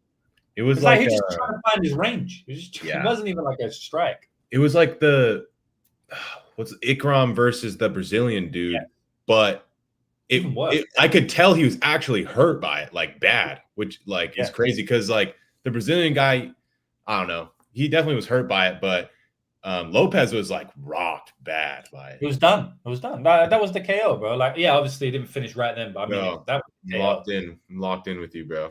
Let's go, bro. My background's messing with it, but I got $100 on Felipe. I believe you. You're not frauding, like they like to say. No, you moved the line. I only got plus 850 though. Oh, you're a line mover, bro. No, you moved it. Oh shit! Sorry, bro. $100, bro. What the fuck? Yeah. I don't know if many people are betting on Felipe. Now we are, bro. Imagine that hits, bro. If that hits, that's crazy. If that hits, that's a clip. Zarayev went from minus 2,000 to minus 1,500. That's a line mover, bro. Just from us. $5, bro. Let's go. It's probably more now. It's probably like 800 now. Then if you hit it as well. Yeah. Why not, bro? This Zarayev's unproven. Anyway, yeah. So I think he's going to get knocked out because Murzakanov, you know, I think he lands his punches very well. You know, he's got very good accuracy, man. He's very fast. Like he gets tired, but bro, he throws sometimes like 6-7 punch combinations. Not like there is a gap between them, but they'll throw like a 2-punch and then a 3-punch and then another 2-punch. Like it maybe not one. It's not Jack Della Maddalena like 7, but it's like 2-3-2 quite quickly. That's how he did Alonzo Menafield. You know, he knocked him out brutally there, man. It was kind of like Alonzo thought he was safe, and then boom, 6 strikes later. That was a bad one, bro. So it's weird because Azamat Murzakanov, like he looks like he's gassing out, but then he still comes back and he you know, he can have decent later rounds. He also got the takedowns here. I think he can take Ribeiro down if he gets gassed or he gets in trouble. So I just think it's a bad matchup, bro. I got the KO for Murzakanov. Maybe write down the KO for him. Actually, I think the KO is horrific. It's terrible. It's one of those ones that you would you would like talk shit about, like how we've never seen this before, you know? Yeah, no, fuck that. Okay. What's the under 1.5? I think it was like kind of reasonable. Yeah, just in case. Yeah. I don't love it because Murzakanov's very low volume, very cerebral. He takes his time. He picks his shots. Like he's happy to do nothing in round 1. So yeah, that's why I was like, obviously round 1's the most likely, but I would not be surprised by like a round 2. But yeah, like you were saying, he slows down, but he's still got like explosive combos late in the fight. Like he's got round 2, round 3 KOs. Oh, 100%. Like that Chuku one, that was kind of mean. He was kind of losing that fight, but that was crazy. Yeah, bro, definitely, man. Like he can pull it out of his ass as well, which is a good. Like he's slowing down. He looks like body language not great. Then he'll just rip like a 3-piece super explosive. I'm like, what the fuck? Yeah, bro. I feel like they should start stepping him up now. I mean, he's 14 and good with this. Undefeated. Four wins in the UFC. 3 of the 4 wins are inside the distance. Got a round 1 KO on Contender Series. Why are they giving him buns? Beat Dustin Jacoby. Jacoby's fucking high level now. Like he just looking like Jacoby's on another run. You know, he just beat a Vitor Petrino brutal knockout. Jacoby's like beat Khalil Roundtree basically, right? and Khalil Roundtree just fought for the title. Like Dustin Jacoby is a good win, bro. That's a fucking solid win. So didn't he get a win after that too? Like, what's going on here? That Menefield fight was after that. Why is he fighting bum? I don't know. All right, maybe Brendson. I mean, he is kind of a bum, but like, he's why isn't he stepping up? So he fought Jacoby too. Like, you got to get him up there, bro. This is a weird booking. This is a weird fight. I don't think JB went. I'm actually just looking at his record now. He was supposed to fight Johnny Walker, and Walker. Oh, I totally forgot about that. That makes sense. Walker is a fair fight. Yeah, because if he knocks out, see, you know what they're trying to do with him, bro. They give him Johnny Walker, bro. Like that's the perfect opponent for Azamat. They just gave him a worse version, another like athletic, chinny, dangerous Brazilian, just with a name. Yeah, people know Ribeiro. Oh, I mean Walker. If he knocks out Walker, he's like in the top 15 shot. Oh yeah, I'm just saying like they kind of gave him like a worse version. Like Ribeiro's not like he is unknown to casuals, but to like he's not like absolute bottom of the barrel, and he's a dangerous, chinny Brazilian, big guy. Definitely, bro. He's So what do you think, JB? Yeah, for me, it's like just betting wise, it's dog or pass, dude. Like I'm not betting Murzakanov at -600, bro. I know Ribeiro sucks, but he could bonk him. I don't like the fight at all from a betting standpoint. -250 on the KO. I think it could come any round. Not high on Ribeiro's skill. This is just a complete pass fight for me, bro. And I think Capping Service makes some decent points in the comment section, actually. Murzakanov was losing to Nchukwi before landing the flying knee in round 3, 8 years of age, 5 inches of height, 10 inches of reach. Plus 450 is insane. So he's actually on the dog. Interesting. I can see but doesn't Murzakanov always has a massive height and reach disadvantage. So he's used to fighting these taller guys. I don't think it matters. Yeah. And like Nchukwi is like super physical, pushes a pace. Like that's a different type of matchup. But like you can't really go super wrong like 450, but I'm personally leaning more Murzakanov. Not land -600, but the early prices I think weren't bad. Yeah, and I mean, Azamat could be like a weird guy, but was that his debut? I think. Let's see. That his first fight, because could give him a pass for that one. I think it was like he knocked out He knocked out Sheffield. The chinniest. Yeah, it was first fight. Yeah. So maybe I give him a bit of a pass for that, but that wasn't a great look. But it was his first fight, man, and then he beat Dustin Jacoby clean, which is a great win. That's a great win. You can look at both ways. You can say he's got like an elite win in Jacoby, elite at this level compared to Ribeiro, right? And then he did still knock him out, Tafon. So, yeah, I don't know, man. I feel like there's some context there. I understand what you're saying, though. I'm never going to put anyone off a +450, but I personally give him a bit of a pass for the debut, right? And then subsequent fights after that, in my opinion, he's proved himself that he isn't like Nchukwu, Tafon's level. I'll just go with Tafon. I feel like subsequent fights, he's proved himself, especially with Jacoby. And then, obviously, the reach and height, I feel like he's used to that his entire career. So I don't really think that matters either. But yeah, it's all good, bro. And Tafon, it's not like Azamat had like top time upside there. Like Tafon's hard to take down, bro, and way less chinny, and he still knocked him out. Yeah, Tafon did get fucked up. I mean, he has been knocked out a few times. No, with Junyong Park, grapple fucked him, right? But that was like later in the fight, and then also that was at middleweight. So at light heavyweight, he's like a lot stronger. He's a tank at 205, dude. But yeah. Also, bro, it might be the fact, and this sounds a bit weird. It might be the fact that Tafon is basically the same size as Murzakanov, because Tafon is like a smaller light heavyweight as well, right? Like in reality, he's more of a middleweight, which I kind of feel like Murzakanov is. Yeah, he's only 6 foot. Yeah, and I mean, he even looks even smaller than that. What's Murzakanov? 5'10", 71-inch reach is crazy. What a G. Yeah, and he's murking these taller guys. So it seems like, you could take from that when he fights these taller guys, he actually does better. Yeah. Because Jacoby's super lanky, pretty quick, great striker. He was rocking him all over the place.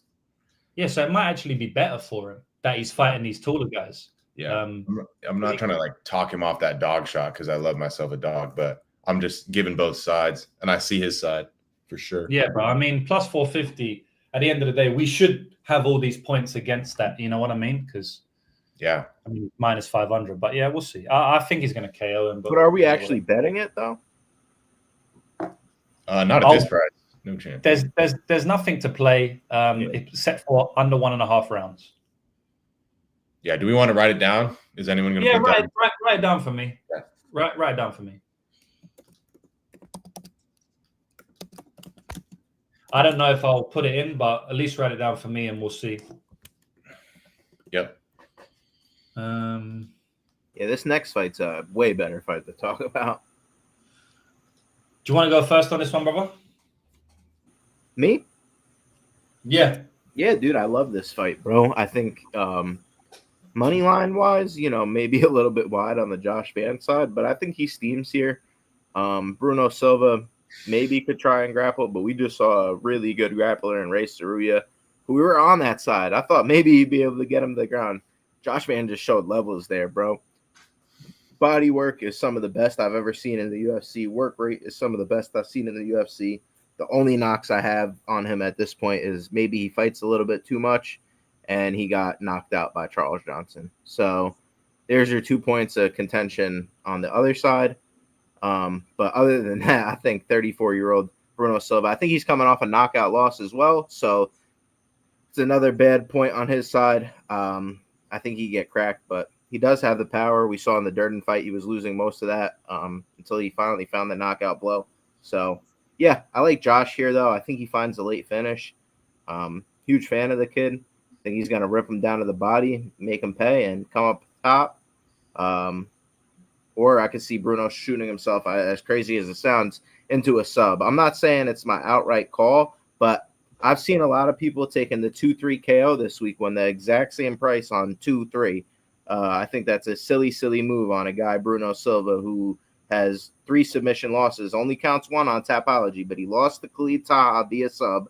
He got paced in that fight. Late in the fight, Taha was able to get on top and submit him. He got submitted also on the Ultimate Fighter Brazil, which doesn't count on his record. So it's not impossible. A guy who trains with Daniel Pineda, who's improving at such a rapid rate, who's to say in this fight, if he defends the grappling against Saruya, of course he's not going to re-grapple. Why does he re-grapple Cody Durden? Is it possible he just says, like, I'm that much better and tries to show a new part of his game? I mean, he's trying to drop back for heel hooks on Bunez. He on the ground, once Bunez broke, he fucking put his head through the mat.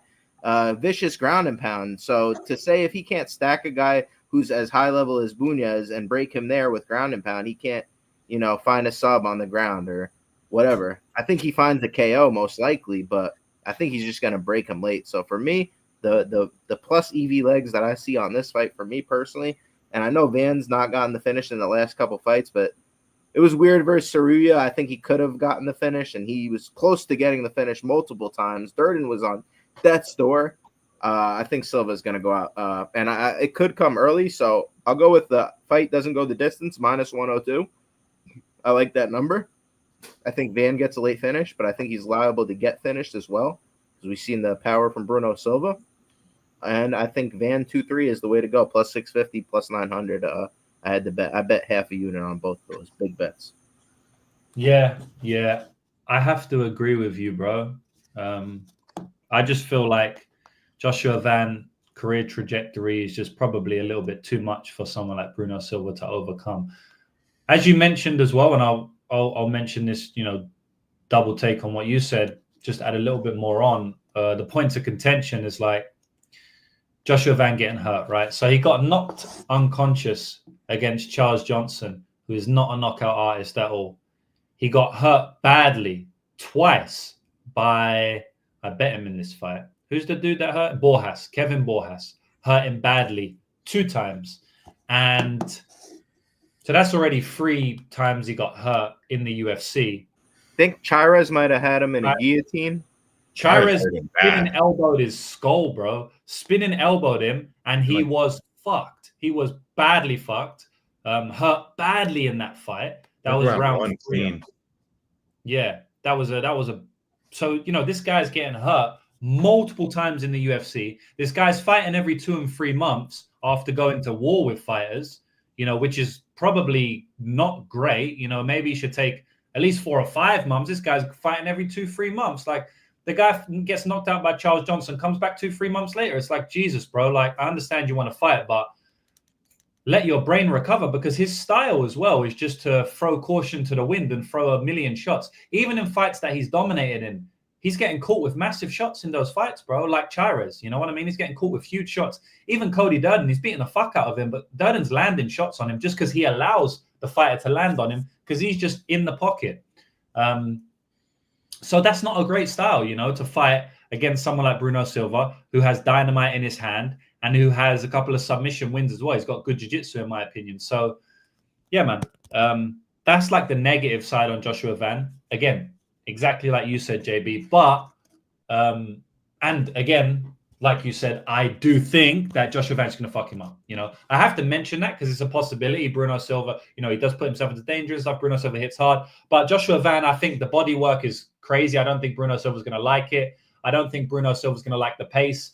And Bruno Silva's coming off a knockout loss, and maybe it came because of the eye pokes, but he was getting beat the fuck out of that entire fight.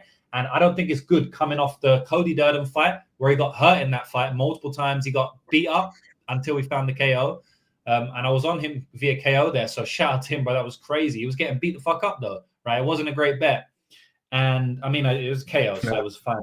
But Moneyline was bad. He was favorite. Yeah. Cody Durden was beating him up on the feet. Manel Cate beating him up on the feet, knocked him out. I mean, multiple times you're getting beat up on the feet, and you're 33, 34 years old, it's going to start taking its toll. You're going to start getting finished more. You're going to start getting hurt more. You're going to start you don't want to be in there more, especially with someone like Joshua Van, who just builds as the fight goes on. So, yeah, I like Joshua Van inside the distance for this one. And that's really all I got to play. But I wouldn't play Joshua Van money line at -6, 700, because Bruno Silva is live to knock him out here. Bruno Silva inside the distance at like 700 is a fine bet, in my opinion. So yeah, that's it. What's the difference in Van ITD to the fight doesn't go? Like, I think Van ITD, his decision is more favored than his ITD. Plus 140. Yeah, I like the fight doesn't go better than the Van ITD. I feel like Silva's whole win equity is a finish. How does he win a decision? Like, I don't know. Charles Johnson knocked out Joshua Van, bro. No, that's why, I think Van should be a big favorite here, but -700 is, pretty crazy. I put a little bit on Silva, ITD plus 700, and then I do like those Van late props also. Gotta bet that, in my opinion. Yeah, it's I feel like it's a pretty easy fight to read. It's just I think we're a little I think the market's a little too confident in Van. He gets cracked anytime he faces a strike, not even just a striker. Anytime he faces anybody, he gets cracked. Maybe not the Ray fight because all he wanted to do is wrestle, but he gets cracked every fight. Most fights not just cracked but hurt bad. And Silva hits harder than pretty much all those guys. Everyone. He's not a better fighter than Charles Johnson, but he hits fucking hard. He's going to be getting his ass whooped, and his only path to victory is like a meme, just bonk. But if you're getting dropped and hurt bad by these guys, you get one punched, it's over by Silva. I don't think Durden has a bad chin, and it was one punch and it's over. He was beating his ass, and he was getting his ass beat there. And I think Van is going to be beating his ass even worse. But I think you could always just get clipped, and -700, you got to think he's 90% to be laying that. And I do not see that.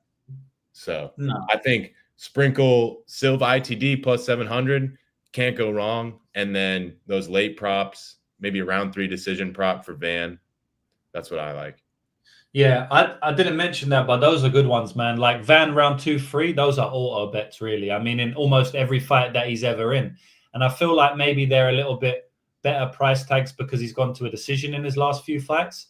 And he's gonna start getting finishes soon, man. Yeah. And this might be one where he gets it. Van 2, 3. I don't know if you got the combo. We can write that one down, but I mean, I like that one. Like maybe on FanDuel, the price on bet like round 3, 550 is like pretty ass. Yeah, so I got it on FanDuel. What's it on FanDuel? It's 800 and then line by $50, bro. Fuck bet online. Yeah, it's crazy, bro. But I thought FanDuel would be a little better too. Maybe Bovada. Is that FanDuel right there that you have up? FanDuel's 800 right here. Are you sure that's FanDuel? That's solid. Yes. Okay, nice. Yeah, I got plus 900 earlier, but it moved. That's nice. All good. Yeah, I'll take it. 800. What? 12%? Like that's if you think it's 12, like that's a bet. I think it comes in round 3. It could come in round 1, but like he's usually a guy that gives up round 1. You know what I mean? Yeah, maybe like a round 1 KO Silva wouldn't be bad either, because I think if it gets late, like he's cooked. I think it's fair to say Van finishes him like maybe half the time, because what the doesn't go is like, let's just say evens, right? So it is, yeah. I mean, it got moved, right? But let's just say it is accurate at evens, right? Which is 50-50. Or I mean, not even accurate. I feel like 60-40 doesn't go is more accurate, right? So if we're giving Bruno out of the 60, how much? Maybe like 10% of it or some shit. So you're saying Van is like 50% finished. If Van is 50% finished, then 10% round 3 is more likely than round 1. I think so. So there you go. Like this could be one of those fights where you were saying with Talbot, like on Hey Jive's show, it's like one of those ones where the bookies actually know, and it's always a ladder. It's always round 1 more likely. But this is one of those ones where it's like round 2 probably most likely, round 1, and then like round 3 and round 1 are like close, which is never happens. Yeah, bro. Yeah, go ahead. If I was gonna say, like, if someone said to you, okay, you have to bet on round 1 or round 3 finish, and if you lose, you die, what would you bet on? Round 3. Yeah, I would bet on round 3. Yeah, like Van, he could have success early, but I feel like Silva, like he's not like a easy guy to finish, but like if you fucking pace him and shit, he's gonna get cooked. That's the way Van fights too. He just kind of gives up round 1 and then he builds his way into the fights. He's done it multiple times. Dude, say he just doesn't do it here. That's why I just like the fight doesn't go the distance, though. I think it just covers so much of both guys' finish equity, and that way, then you could take your sprinkles on top of that. But yeah, like if you think it's Van 50-50 finish or decision, and then Silva's off is obviously way more towards finish than at 50-50, then doesn't go as a bet. Same thing with the Lipski Cong Wang thing. Yeah.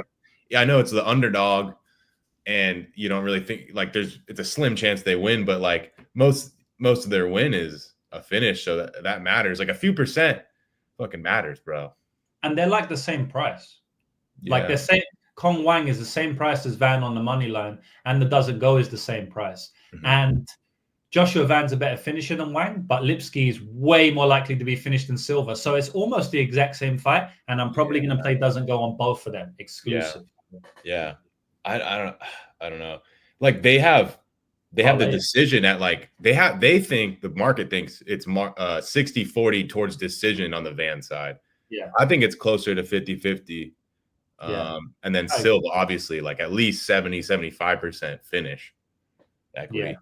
I agree. I don't know how he wins a decision, bro. I don't see he could block him in 2 rounds and survive. I don't know. It'd have to Borjas him, where he hurts him in round 1 and round 3. No, that was close, dude. Yeah. He hurt him twice, but that's the only way he can win. Borjas is a solid fighter. We saw what he just did to that lazy boy. Mm-hmm. I wonder how much better Van gets in between camps, though. Like, crazy, bro. He's still improving, like, at an insane rate. I mean, 105. He is, yeah. Yeah, he's like, isn't he younger than me, bro? Yeah, definitely. How old is he? I think he's 24, 23, 24. But you just turned 25, right? So yeah, I might got him by a little bit, but still, bro, that's crazy. Give him my boy Sulang Rambo and watch the hype fall off, bro. Sulang Rambo is coming. I'm telling you boys now. You ain't heard the name yet unless you're hardcore, but Sulang Rambo is coming for everybody. You thought Sumu Daji was clean?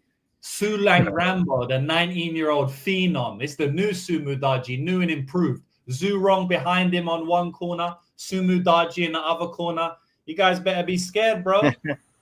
I think Josh Van and some of these new guys are just like the new era of MMA, bro. Like, yeah, bro. We're going to drop a video about that. About literally Sulang and Josh Van being the future. Yeah, they are the future, bro. And like, it's just crazy to like see these young guys come up and how like the game is evolving. It's just wild. Yeah.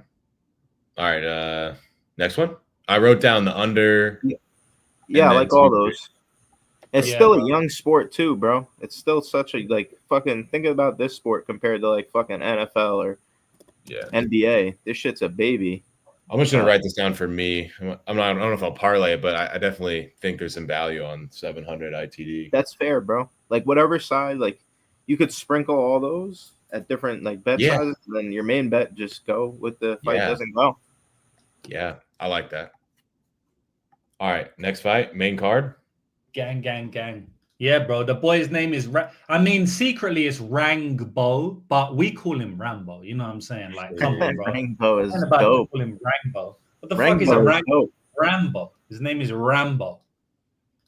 So yeah. All right, Kevin Holland, Vicente Luque. JB, what are you thinking on this one, bro? Interesting fight. I hear a lot of people saying that Luque has like the submission upside this week and some grappling, but let's take a look at the guys who are actually grappling and submitting Kevin Holland, man. Who's he been submitted by? Khamzat Chimaev when he had to take him on short notice. A guy who's literally face cranking people and breaking their jaw. A guy who's darsing people. You ever seen the video of Kevin Holland after he got darsed by Khamzat? He's like eyes are red. He looks like JB off the pack, bro. He squeezed the blood vessels out of that boy. Reinier de Ridder is I don't think people understand. You know, he might have got a KO on the feet in the last fight, but he's a very high level grappler as well. And he's huge for the weight class. Like, let's just, if they stood next to each other, Vicente Luque and Reinier de Ridder, you would think they might be 2 weight classes apart. Yeah. They basically are. Yeah. So, yeah. And then you got Roman Dolidze, like a high level, very high level grappler. I don't know what more to say. I'm not saying that Luque isn't some type of like he's a black belt in BJJ for a reason, but when we talk about size, physicality, wrestling ability, jiu-jitsu ability, all those guys are better in my opinion, especially at this point in the career. His age might say 33, but I mean fight years. Does a brain blade add what 5 years? It's got to add at least a year, 2 years, 3 years, maybe 10 to your fight career. And we saw that in the Joe Queen Buckley fight. I know Joe Queen Buckley's a power puncher. But Luque even said after the fight that he quit. When a fighter says something like that, I can't be interested in it. No matter, you know, I understand price point is a thing, but I don't see his path to victory here. I don't think he's going to win striking exchanges on the feet. Kevin's the longer fighter. I think he's going to be able to leave him at range and land with just the perfect amount. Like his right straight is one of the best right straights I've seen in MMA. So if he's able to keep this one on the feet, avoid the grappling, I don't think Luque is some amazing wrestler. Who are the guys he's actually going out there and taking down? Garimbo was a club and sub. The last guy he like successfully got takedowns was a 155er and Rafael Dos Anjos, who's also an older fighter. So yeah, I think Kevin has solid ground game. Travis Lutter, BJJ black belt. He showed good stuff for me in a Gunnar Nelson fight, who's a high-level grappler at 170. He showed it's not the same at 185 as it is at 170. And for all those reasons, I'm going to just take Kevin Holland here. I like the ITD too. I think he finds him on the feet. Unless he just has a complete brain fart, I don't see why he shouldn't win this fight. He's the younger guy, more experience. I think he's got the momentum on his side. And yeah. That's my take on this one. Minus 110, I took on Kevin Holland ITD. I think he finds the finish here. Yeah, bro. I agree with you, man. I think Kevin Holland's the side here. I think he's going to beat up Vicente Luque, to be honest. Like, you know, Vicente Luque is a solid fighter, but you speak about the submission upside. I think Kevin Holland is more likely to submit Luque than the other way around. That's I personally. do too. I do too. That's what I believe. I think it's so much. I might even play Kevin Holland submission. That's that's a JB play, baby. That's a JB play. But it's not JB odds, bro. It's like 5,600, which I mean 5,000, 6,000. You're right. That's what I mean. I was hoping it would be more, but the books are onto it. The books are smart. Man, I just feel like Kevin Holland's a bad style matchup for someone like Vicente Luque, especially at this point in their career. Even if they fought each other prime for prime, I think Holland beats him. I feel like it'll be a competitive fight, but I still feel like Holland beats him. But I think Vicente Luque is clearly looking washed these days. And I don't think Kevin Holland is looking washed. I mean, when does Kevin Holland look washed? Kevin Holland looks fine to me. He just looks like a normal guy. It looks like he always has done. It looks like he looks like he's the same guy who fought Queen Buckley back in the day. You know what I mean? Like he's the same fighter he's always been. He's very long, very rangy, hits pretty hard and very accurate. Good jiu-jitsu, bad takedown defense at 185, average takedown defense at 170, solid jiu-jitsu in both weight classes, way better at 170. Like, he's not changed. He ain't got much better. He definitely ain't got much worse. His chin looks the same. His mentality looks the same. I mean, a few people telling me that this is the battle of the washed guys. Like, what are you talking about? What do you mean? Like, when has Kevin Holland ever been washed? What, because he lost to René de Ridder and Roman Dolidze, heavyweights.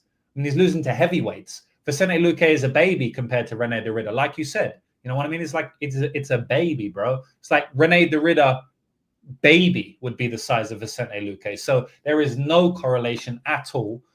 Kevin Holland is going to be the longer one here. I think he can land his shots more cleaner. I feel like Vicente Luque can land as well. He's a very good striker, Luque, but in the RDA fight, he was getting pieced up on the feet at times. That was a very strange fight because I thought RDA would be grappling him and losing the striking. In fact, he was winning the striking and getting grappled, And then the other thing is like, what is Vicente's path here? Okay, so he wins a striking fight. It's possible, but I just feel like Kevin Holland's way more dangerous on the feet, bigger, going to land his shots cleaner. Vicente Luque takes damage worse, in my opinion. Kevin Holland rolls with strikes very well. Go and watch all of his career. When has he been rocked or hurt on the feet? Very rare, right? Whereas Vicente Luque, he's been rocked a number of times. He's got an elite chin, but he has been hurt on the feet, right? Nico Price kicked his face off. He's like a little bit dazed. And then, subsequent fights, obviously Jeff Neal fucked him up. Let's not forget, who finished Vicente Luque in the UFC? Jeff Neal and Buckley. What do they have in common with Kevin Holland? They both got knocked the fuck out by Kevin Holland. Kevin Holland knocked out Buckley and knocked out Jeff Neal. Okay, it was a long time ago, both those ones, but it still happened. And I just feel like Kevin Holland rolls with his shots a lot better, man. Like, Vicente Luque takes the shots clean on, and he can because he's got an elite chin.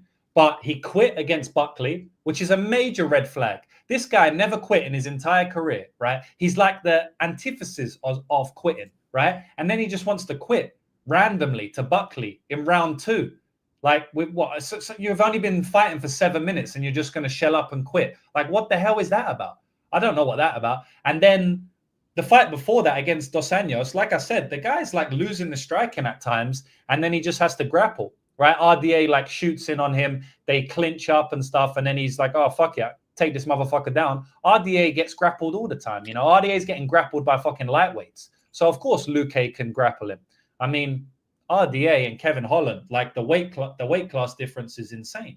RDA used to fight a lightweight, and Kevin Holland's fighting a middleweight. So Vicente Luque ain't gonna grapple Kevin Holland. First of all, he doesn't shoot anyway, right? And then second of all, even if he did, he's not big enough or strong enough to do it. So yeah, man, I just feel like Kevin Holland is the clear side here. I don't see Luque's path to victory, honestly. What about you? My bad. Sorry, you're good. Like, all his subs are like clubbing subs. The only one that wasn't was like Chiesa, where Chiesa took him down, fell off a position.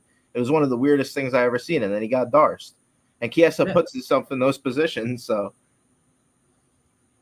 like, who is Luque grappling, bro? Like, because the thing is, I don't think he's winning a striking fight here. Yeah. I mean, Kevin Holland just went to a split decision against the current champion, Jack Della Maddalena. So Kevin Holland can fucking do bits on the feet. I think Jack Della Maddalena would knock Vicente Luque out badly, just like he got knocked out against Jeff Neal. He was having success in the striking against Wonderboy too until he broke his hand in that fight, and then he fought Ponzinibbio with a broken hand. That's why it took him to round 3 to actually KO him. Who are like Luque's KOs come like a long time ago, or it's club and subs. Tyron Woodley is not like he was done. He was past his and Woodley was even looking like he was coming out and hitting Luque. Luque is a guy that likes to take one to give one, and you see that in all his fights, all the way back from Barberena to Jalen Turner, who's a 155er. Let's remember that as well. So, yeah, like, and those are all a long time ago. Nico Price was another one that he got. But like as of recent, like I see the clear decline on the Luque side. And I don't see the same for Kevin Holland. And the narrative around Kevin Holland always kind of baffles me. I understand it, but it's a little bit over like said that like, oh, this guy can't be trusted.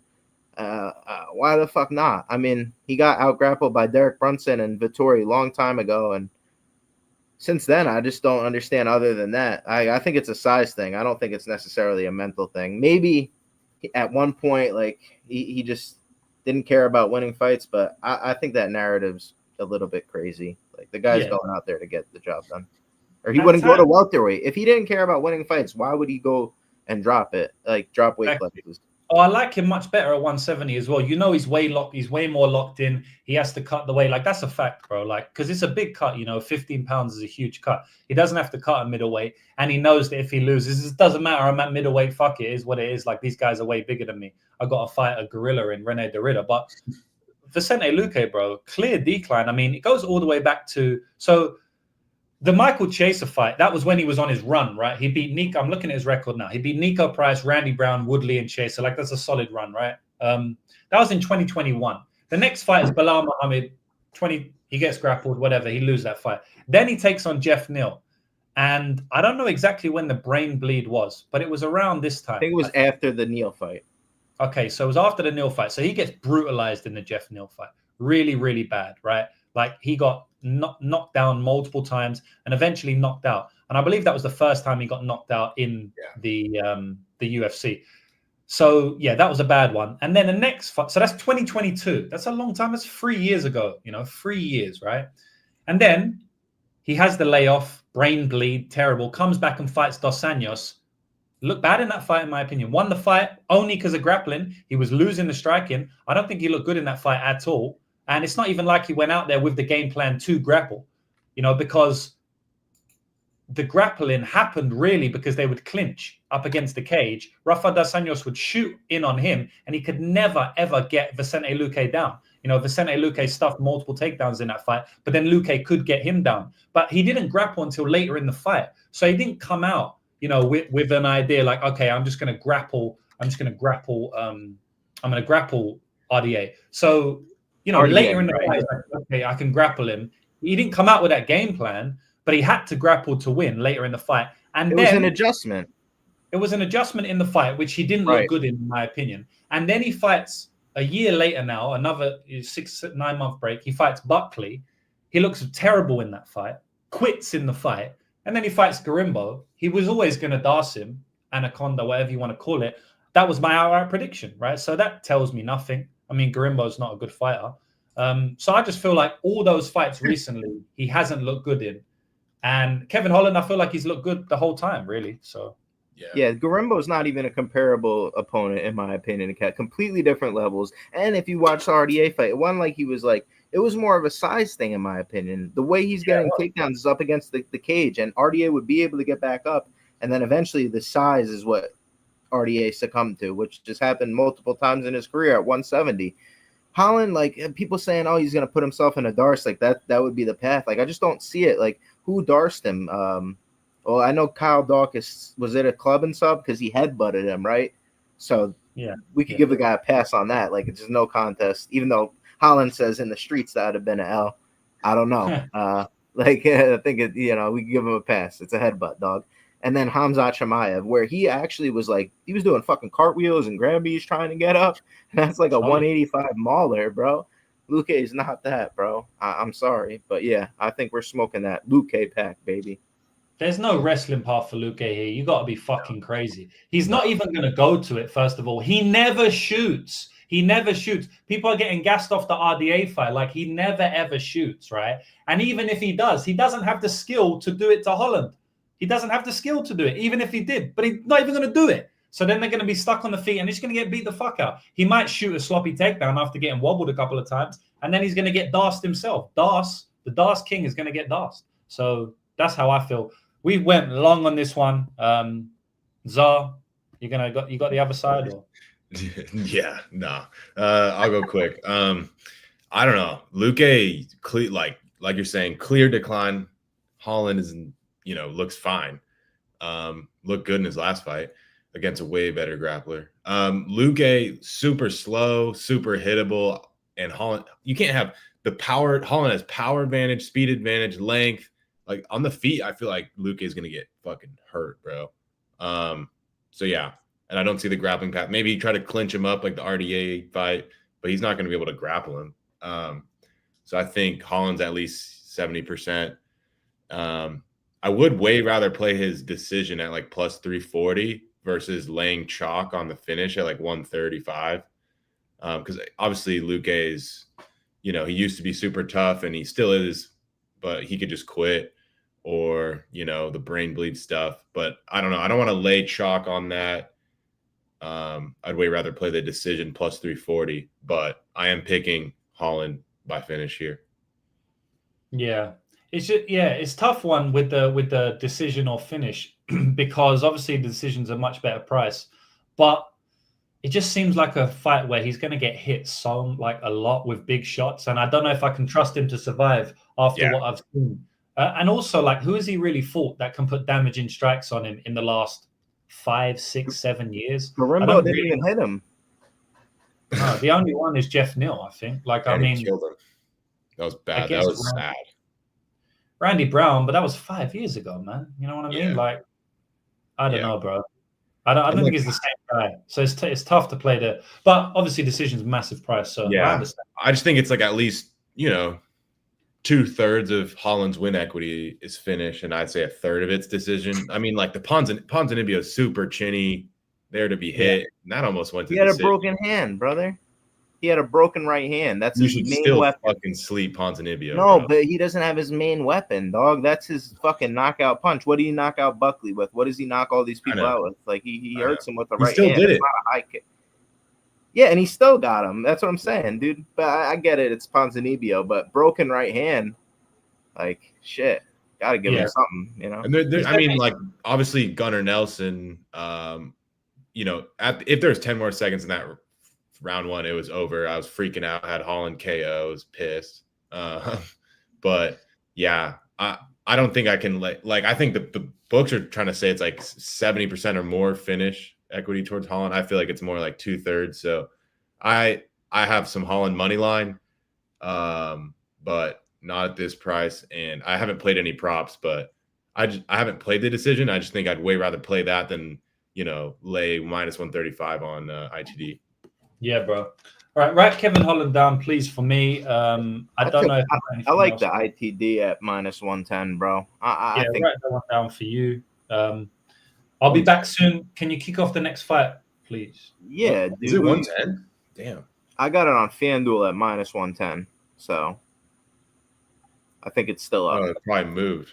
Oh, no, it's just not here. It's just not here. I'll look again. I'm pretty sure it's the same, so yeah. Yeah, it's just not showing up on it doesn't, on fight odds, it doesn't come up. Yep. All good. Gee, what's the next one? It was 135. Yeah, I mean, 110 is a lot different.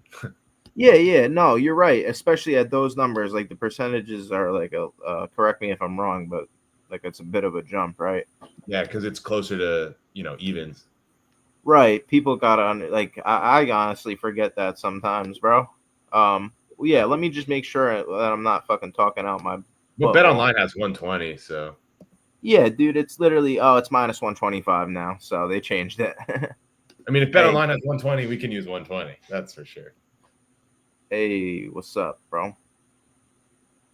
Spring, Texas in the house. Interesting. Lu Ju and Za Indian law firm. Lu Ju and Za? How does that sound like a fucking Indian law firm?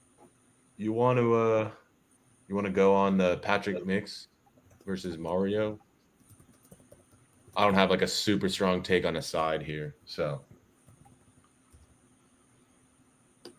Yeah, fucking dude, I didn't bet on this fight, no, but I think it's an interesting one. Patchy has some like incredible grappling upside if he's able to take it to the mat. I think this guy legitimately has some of the best ground game in MMA. And I'm not just saying that to say that, just the process that he takes on the ground with the backpack specifically, that position for him is amazing. He has excellent guillotines. If you try to shoot on this guy, he will take your neck home. And he is very good with it. He won't, give up position for a guillotine. He'll sweep you, get to the mount, try to take your back. So, yeah, that's just the first thing I wanted to mention is the guy, jiu-jitsu-wise, is some of the best that I've seen in MMA ever. On the other side, Mario Bautista, I think, has the striking upside here. I think he's the cleaner striker. I think he's the more effective striker.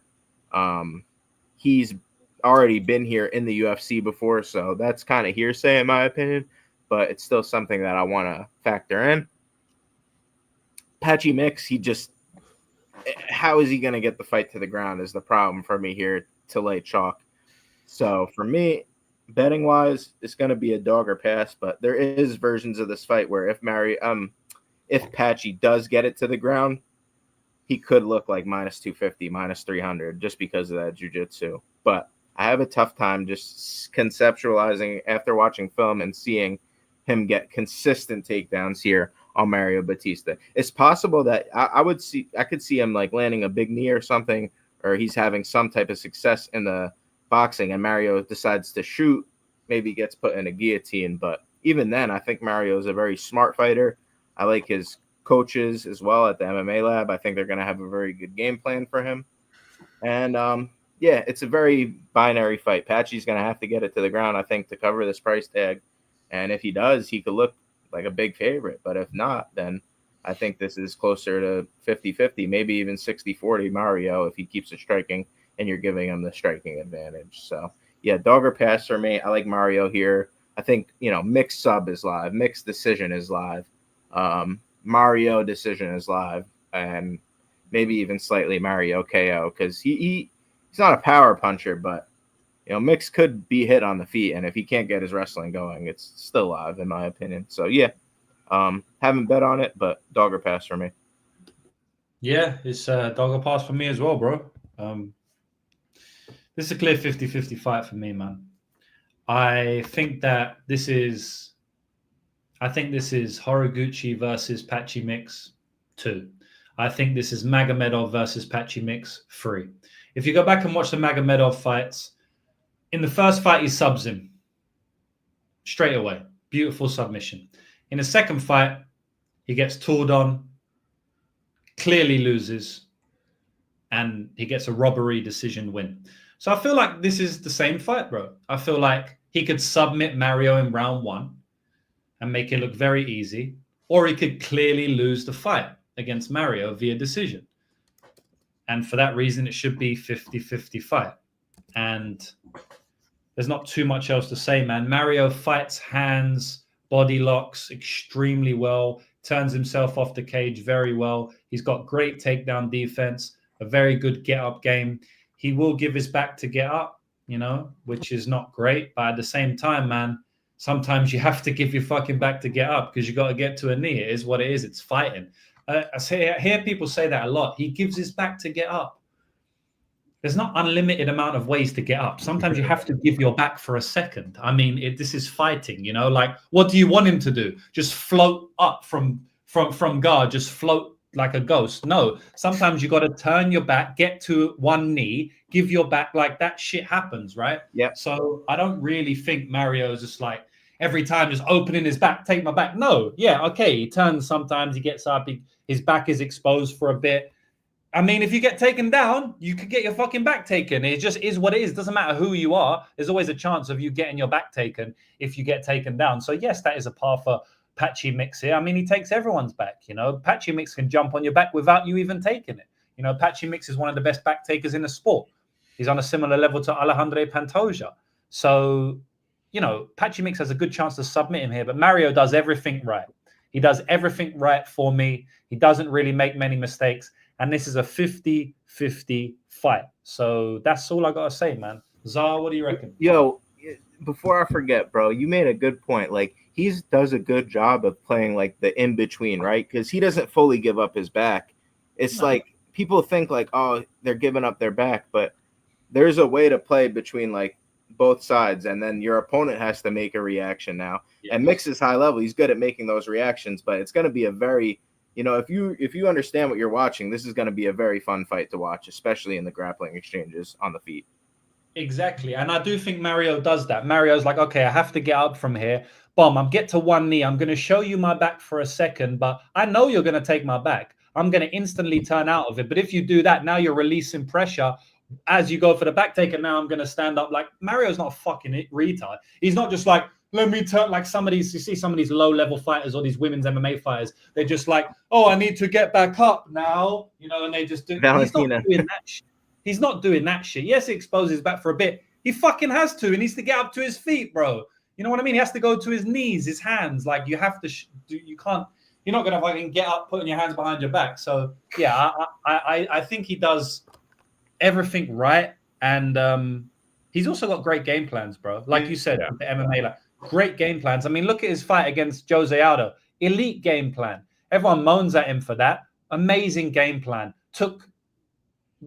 He took damage at one point. His face was all bust open. Outside of that, he didn't really take too much damage.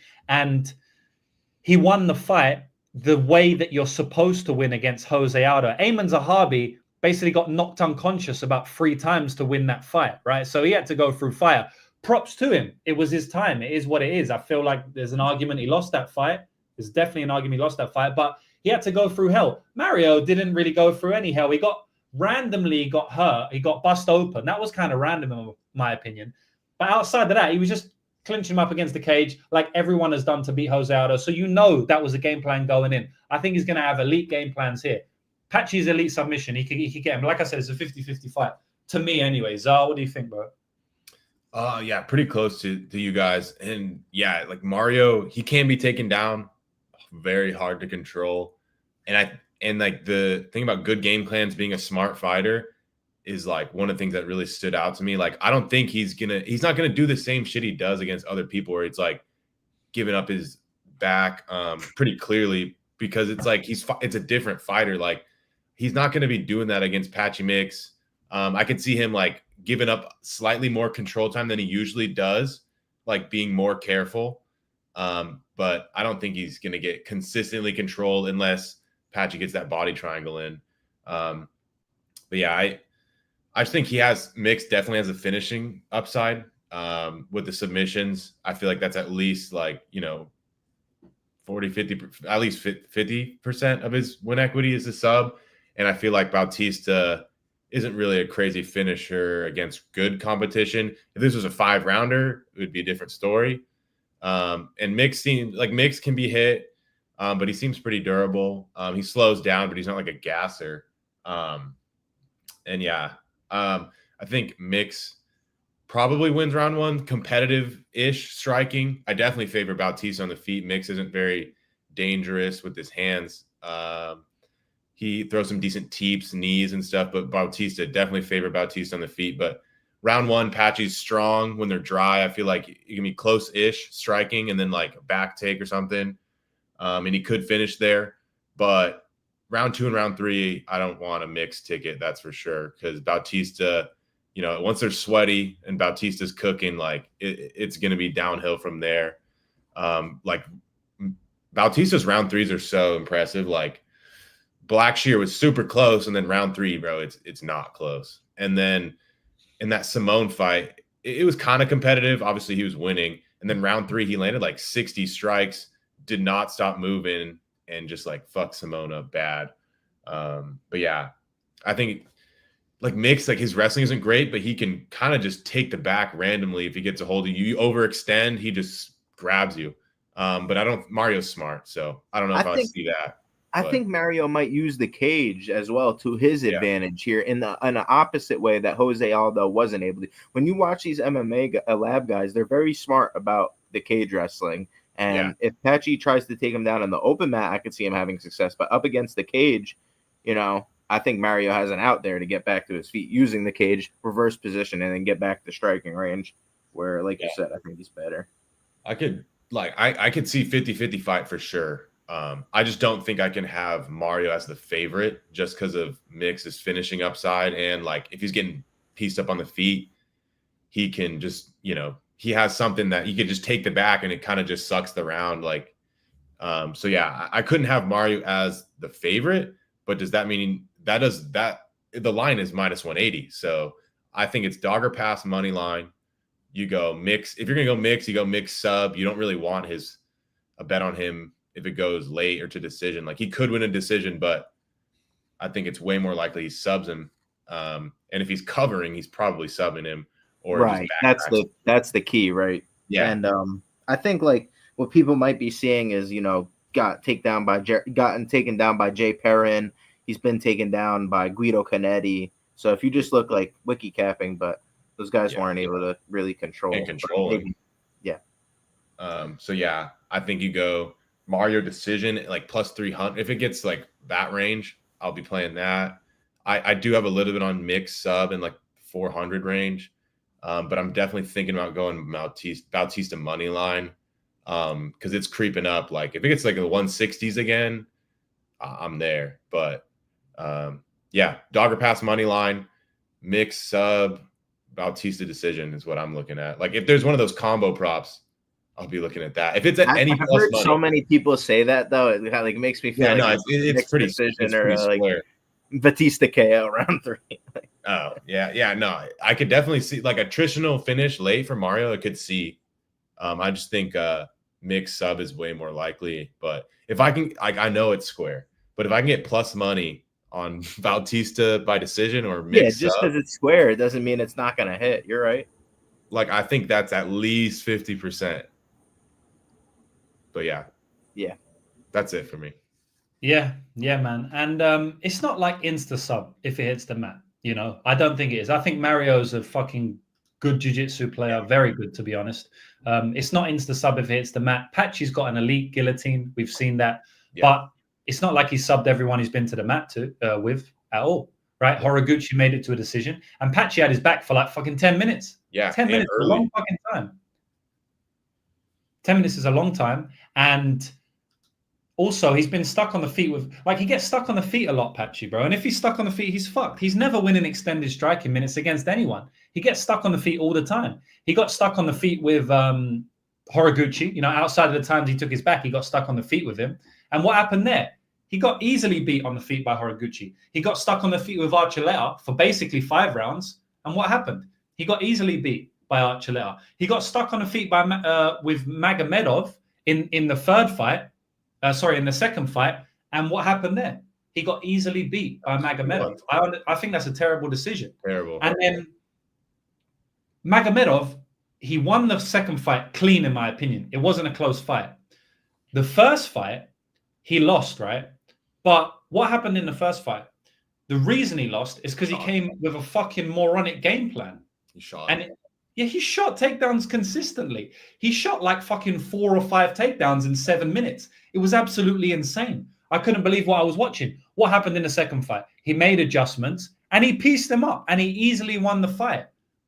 Like Mario, he's going to be smart. He's going to watch the 2 fights with Magomedov and he's going to be, okay, when Magomedov shot 4 takedowns in 7 minutes, what the hell are you doing? What are you doing? And by the way, he didn't get submitted straight away. He got submitted in like I said, 7 minutes or whatever it was, and he got out of multiple guillotines in that fight. Multiple guillotines he got out of. So Patchy's not instantly guillotine. Go and watch the fight against Magomedov. The first round, he had him in deep guillotines. Magomedov got out every single time, got back up to his feet, and beat him on the feet. He just kept shooting takedowns. He eventually got darsed or whatever it was, like an idiot. And then in the second fight, he didn't shoot and he beat him cleanly and they robbed him because he's the star of the show, whatever. What do you guys think about Patchy saying he would easily submit Mario? There's no way he could beat him. He would easily go to his gym and submit his coach, Do you think he's like overlooking him or do you just be confident? Delusion, but that's too much, bro. No, it's not, dude. You're an MMA fighter. You have to dude, he's a high-level fighter. Let him talk his shit, bro. Like, that's it. Yeah. Like, if he's going to go out there and he's going to have to fight regardless, like, So show it that. Go out there and go submit Mario Bautista. You're putting your balls on the line. I love that shit, bro. And fucking if he can't do it here, then I think you go CJI, Tim Welch versus Patchy Mix grappling super fight. Did you guys see Tim Welch choke out like Mighty Mouse and they rolled together? That was a cool visual. Tim Welch has one of the nastiest front choke series in BJJ. People act like Tim Welch isn't a really legitimate grappler. This guy I mean, he's got like a 50 pounds of Mighty Mouse, but he kind of fucked him up. But they rolled with the gi and he was just like choking him with the lapel and shit. But it was cool. He speaks through it. If you see it, you'll love it. If you're a jiu-jitsu nerd, like he voices over the grappling. I've watched it. Yeah, it's cool, right? But yeah, and respect to both those guys. I mean, Mighty's a fucking beast in his own right, dude. There's just levels to black belts. You know what I'm saying? And also the weight difference, like you said. Oh yeah, he's tiny, bro. Fucking tiny. I saw Tim Welch in person. Like he's not a small guy. Oh, Mighty Mouse is like fucking tiny compared to him, but it was a cool visual. And he's a real grappler. Like I'm not saying Mighty Mouse isn't, but like he's mainly an MMA fighter. And he's only a grappler, like Tim Welch. Yeah, he's not sparring striking these days. You know what I mean? He's holding mitts and grappling all the time. So yeah, I mean I was not surprised to see that, but I'm just saying it was a cool to watch, you know. But yeah, it's interesting. Like both you guys have slightly different opinions on Mario Patchy Mix's like arrogance.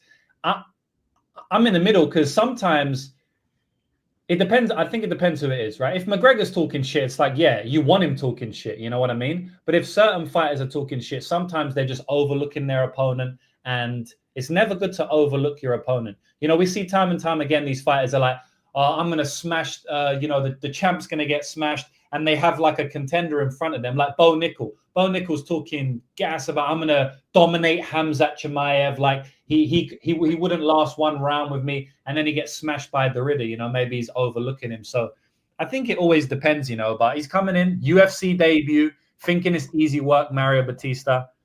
Could be a rude awakening. Yeah, I think everyone has to be delusional. You have to think you're the best, but saying like being disrespectful and being like, I'm gonna fuck up everyone in your gym, like that's just like a kind of a bad mentality to have, because like in his head he's probably like, I'm gonna run through Bautista, I'm gonna take him down and choke him out. Like it's the same thing with Bo Nickel. Like you think all this stuff, you think you're that, like, and he is, I mean, he's one of the best jiu-jitsu guys, but I'm saying like if you know times get tough, you're gonna be thinking like, yo, I said all this stupid shit, yo, I thought this was gonna be easy.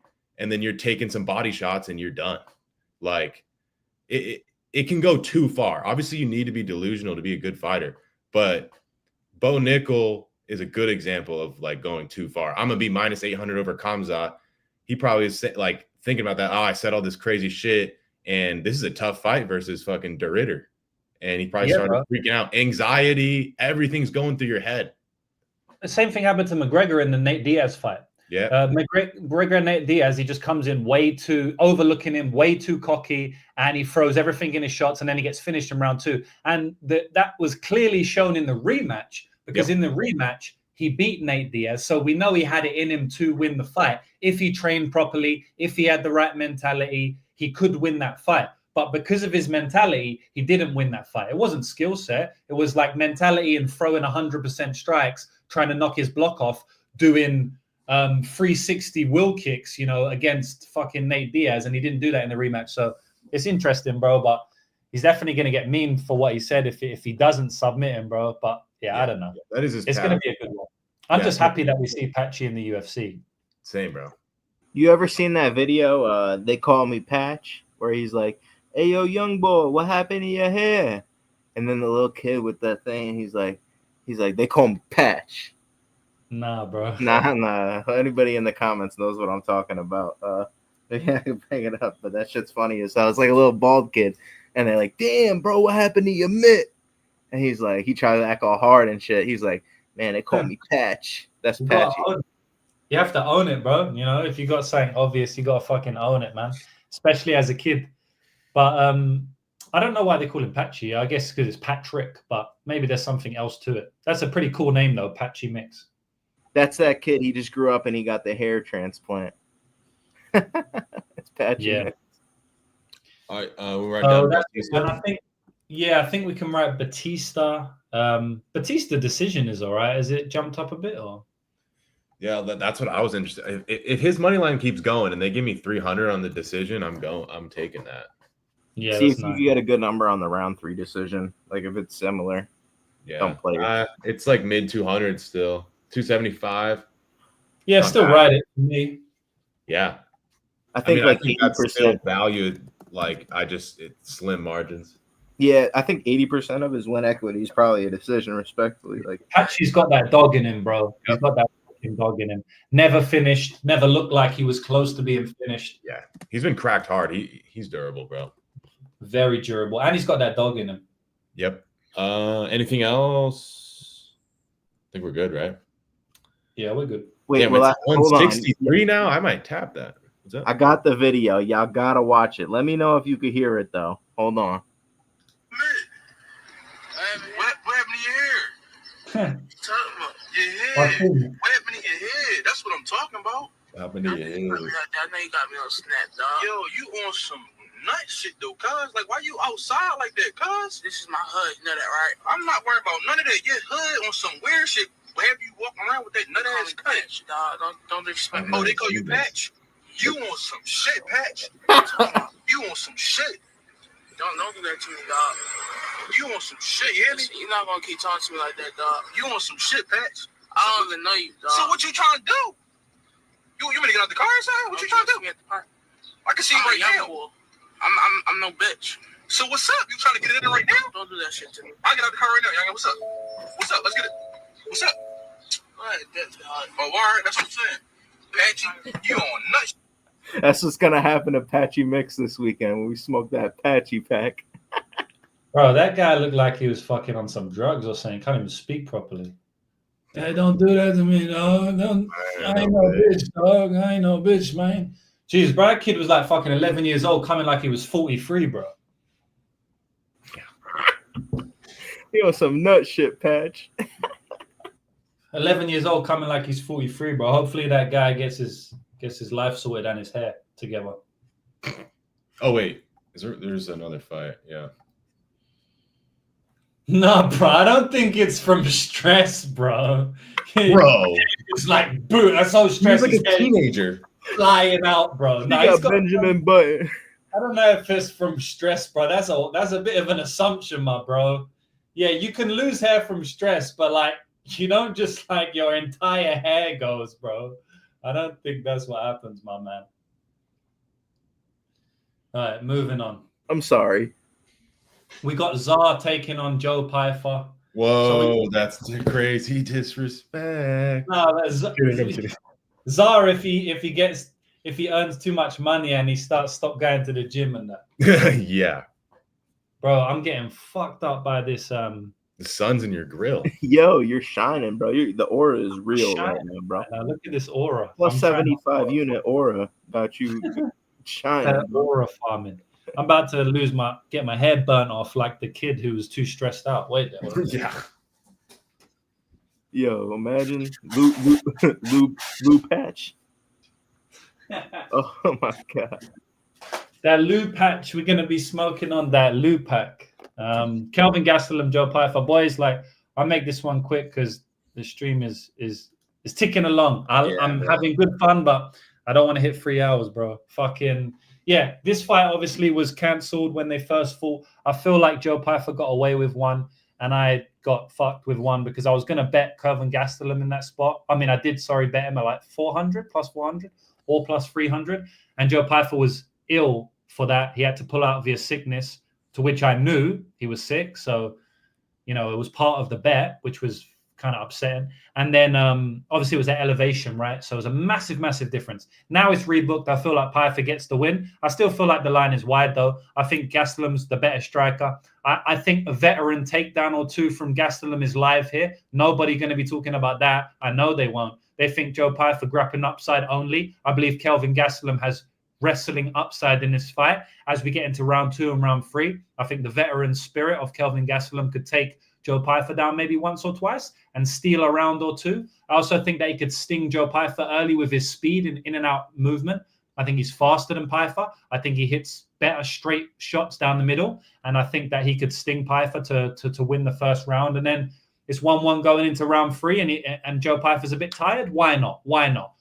Maybe Joe Pyfer takes him down and submits him. It took Sean Brady to round 3. Sean Brady is a much better submission grappler than Joe Pyfer, and a better wrestler, and a better jiu-jitsu player overall with better control. So I don't really see why Joe Pyfer is going to go out there and have an easy time with Gastelum, because Sean Brady didn't. Gastelum got back up to his feet multiple times against Sean Brady, so I think he can do it to Joe Pyfer. I guess Joe Pyfer likes slight lean. 150s, 175s or some shit. There's no way I'm putting minus 400s on him. That's just stupid in my opinion. Gastelum's a little bit washed, so fuck it. But yeah, that's my take on the fight, boys. I just nowhere near as passionate as I was when it was at Elevation. But what do you guys think? Zar? Similar to you, I have a dog shot on Gastelum and like at the 300 around there. I think decision plus 650 is also kind of crazy. I just think you can't be minus 400 when I don't know if it's going to be like a finish for Pyfer, and like his style, you kind of need to finish to cover because he kind of front runner. He's not he's not going to like be gassed in round 2, but he's definitely going to be slowing down and it's going to get a little sketchy. I think it's closer to 70% Pyfer, and he's minus 400. I think that's a crazy price. I struggle with like the total on this because it's like I feel like one of them's wrong, Pyfer money line or the total, because like you have to cover that. It's like maybe you could just easily grapple him, but I don't see that. But it kind of has to finish to cover that, and I think the total's at like a pick'em, and it's like Gastelum is not easy to finish, bro. Like I don't know. One of those has to be wrong. I think it's Pyfer money line. I have a little on Gastelum. Probably going to play Gastelum decision. I see there's some 650s, but I think if I can find a 700, that'd be crazy because if it's going late, you don't want a Pyfer ticket. If it goes to the decision, you don't want a Pyfer ticket. I don't see like a wet blanket Pyfer grappling fest. So yeah, that's all I got. Yeah, JB. Yeah, plus 650 for the decision on FanDuel. That's probably the best line that I see. So you're getting close there. Dude, Pyfer, maybe not as good of a grappler as Sean Brady, but this is at 185. He's a more physical grappler. He has big takedowns. If he gets into the clinch, I do think he has the grappling advantage on the mat jiu-jitsu-wise. On the feet, I think it's close to 50-50. Like you said, I think Kelvin's a little bit quicker. I think he can be hit, especially as, the age comes up. Pyfer, ridiculous power, so obviously knockout upside, but Kelvin could crack back, man. I heard a lot of people saying, that he went to a war with D-Rod, and that's like the worst look that could happen. But I believe he was like, there was some type of story behind that fight for Kelvin, if I'm not mistaken. So if that's true, that could have been a big reason why there. If I remember correctly, he had like switched the weight last second. So that was why everyone was like down on him, but that could have been for a reason, right? Yeah, and then we got the fight canceled. I don't really like betting on these rebooked fights, but it's dog or pass for me. I'll pick Pyfer as a winner. I'll say he gets the decision, but I don't trust him at this price tag. Bro, no one on Kelvin. No one, Kelvin's going to be one of the least fucking bet people. Like, no one thinks he can win. That's the ones who win, man. Alice Ardeline, shout out to her, those are the ones that win, bro. Fuck. Kelvin Gastelum's going to beat Joe Pyfer this weekend. I don't give a fuck. Let's see what happens, man. Write Kelvin Gastelum down for me, please, Zar. Sure. But yeah, I don't know about the totals, man, because I could see. I don't think you'll finish Joe though, but I could see Joe arm triangling him. Yeah, but I don't know, because I feel like Gastelum finish, I'd be kind of surprised, and then so it's way more decision on that side. That means like the Pyfer finish, yeah, it's just hard. Like I could see a sub or like maybe Gastelum chin is gone, but I don't know, dude. I feel like Pfeiffer wins round 1's way more like athletic, way bigger, but then it gets sketchy. That's what I see. Fair enough. Yeah, I think if Pfeiffer don't finish him, I think this shit's close fight. Yeah. Yeah, I can't even argue. Even though I'm picking Pfeiffer to win. Just Yeah, same here, but I think it's closer to 70% or even minus 200. I mean, that's fair, dude. Because I'm picking Gastelum, I do lean the over, but that's because I'm picking Gastelum. And if you're picking Pfeiffer, you have to lean the under, surely. Yeah. But that's what I'm saying. Like if it's so chalky on the money line, why is it pick 'em? Yeah, I think those are very correlated personally. I mean, obviously it's situations, but like the total seems more like it's minus 250 Pfeiffer. That's what I think. Like even though he has the finishing upside, the total and the market's so confident in Pfeiffer, then why aren't you confident? You know? Yeah, I agree, man. We get Maybe those. He's gonna like blanket him. I don't know. We get those all the time. Yeah. Plus 650 on the decision? No? For who? Oh yeah, I like that. But I haven't played it yet because I'm getting greedy, hoping for something even better. But yeah, that's fucking big, bro. Jesus, that's big. I don't think he'll finish. That's what she said. All right, next one. Yeah, bro. Sir. Banger. Juliana, can we be quick on this one? What's that? Could we be quick on this one? Oh, definitely, 100%. bro. Kayla Harrison is going to take her down, smash her, brutalize her. Physicality is way too different. We got a legit powerlifting bodybuilder. Yeah, I said both because she's as strong as a powerlifter and she looks like a bodybuilder. Yeah, and she's got a gold medal in judo and she's got almost 20-1 record in MMA. So this chick can do it all. Kayla Harrison is going to go in there and throw Juliana Pena all over the place until she gets a finish. Juliana's only way to win this is to not die and hope Kayla cut too much weight to gas out. The level difference is way too big. Like, this is just a smash spot for Kayla, and that's why she's the biggest favorite on the entire card, even when you have other favorites like minus 700s on Joshua Van and minus 700s on Quillan Salkilld. She's bigger than all of them, and I agree with it. I think that if you watch the first fight, Juliana Pena against Amanda Nunes, bro, like, she's on her ass within 2-3 minutes from like not even a jab. Like, she just falls over because Amanda Nunes is too physical. She just falls over from her aura, and then instantly she gets her back taken. Amanda Nunes takes her back, dominates her, flats her out, smashing her, takes her back, and then she just completely gasses out in round 2 and dies. But, I mean, that tells you a lot. And then obviously you look at other fights where she's getting taken down easily. You're looking at other fights where she's getting submitted by a pure striker in Jermaine Durandamy and stuff like that. It's just not a good look. I think Kayla Harrison is an elite finisher on the mat. She can finish via arm triangle, Kimura. She can finish via rear naked choke, arm bar, ground and pound. Like, she can do it all. And I think she's going to finish Juliana Pena. JB, what do you reckon?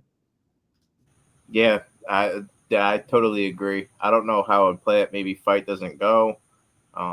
That way you cover, late Pena finish. 3-4-5 sub for Pena plus 3,000. I mean, maybe, but I think she's going to get wrecked, bro. Yeah. Rematch. Nunez comes back and fights Harrison. That's the fight everybody wants, I think. Yeah, Zah? I don't have much. I wish I got some early under price, but I missed it. I think Kayla probably subs her. If I can get I think I saw a plus 175 on Kayla's sub. I might play it, but it's kind of gross. But yeah, Pena has been subbed a couple times. She seems like she's got heart, so I don't know if she'd get TKO'd on the ground, but dude, she literally has no takedown defense against Kayla Harrison. She got submitted by Jermaine Durandamy, bro. I remember because my friend, we had just started, he had just started betting, and he was like, dude, I'm going to take Juliana or it was Jermaine Durandamy to win by KO or decision. And I'm like, dude, the line is like -5 different. Don't do that. And he's like he doesn't understand the odds. He's like, dude, but she's never gonna fucking like submit her. And then, dude, when we were watching that shit, I was fucking dying laughing. Put her to sleep. Crazy, bro. Crazy. Yeah, bro. This is game over. Yeah. All right. We nothing on this one, right?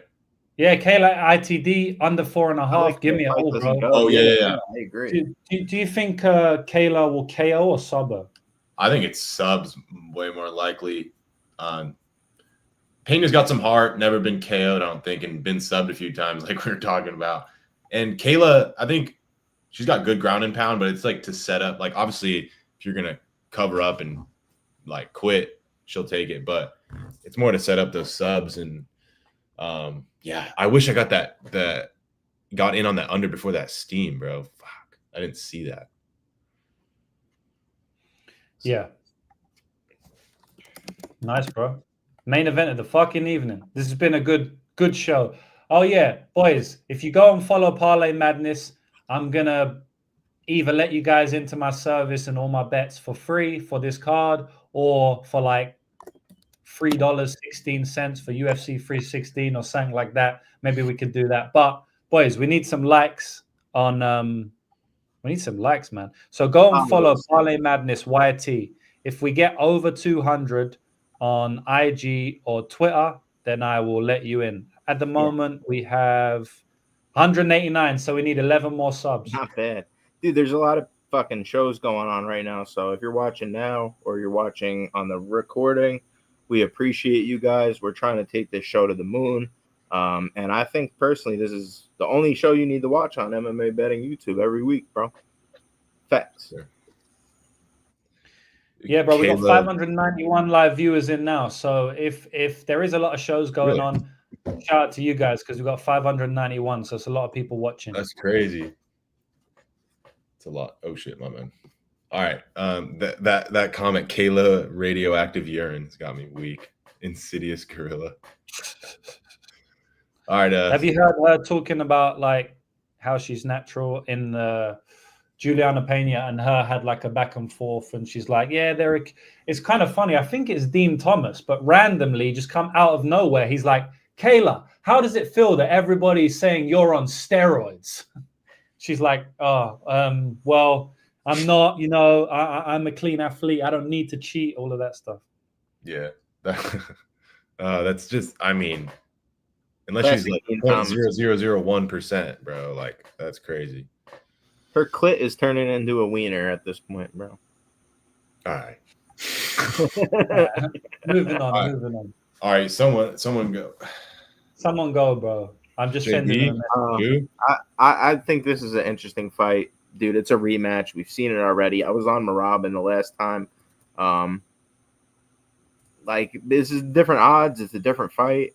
If O'Malley legitimately had a torn hip, which he got surgery for, like you said, that could be played both ways. It gives him somewhat of an excuse for the fight and how it went, but it's also showed that he's, has injuries, and he's had injuries in the past. We've seen that in the Cheeto Vera fight. So you could say Sean O'Malley isn't the most durable guy just because of his body not holding up as time goes on. But if he comes into this fight healthy, he's one of the most dangerous strikers by far I've ever seen in MMA. He is the new era of MMA, in my opinion. When it comes to striking, the feints, the way he sets it up, and it's not like Merab isn't hittable. We've seen him cracked and hurt multiple times on the feet by Moraes, by Cejudo.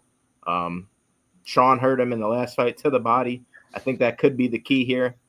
The teeps to the body. How is Merab going to come out and successfully go about that? He's going to have to shoot, and that's where Merab has a huge advantage. He is willing to shoot 100 takedowns. I've never seen anything like it.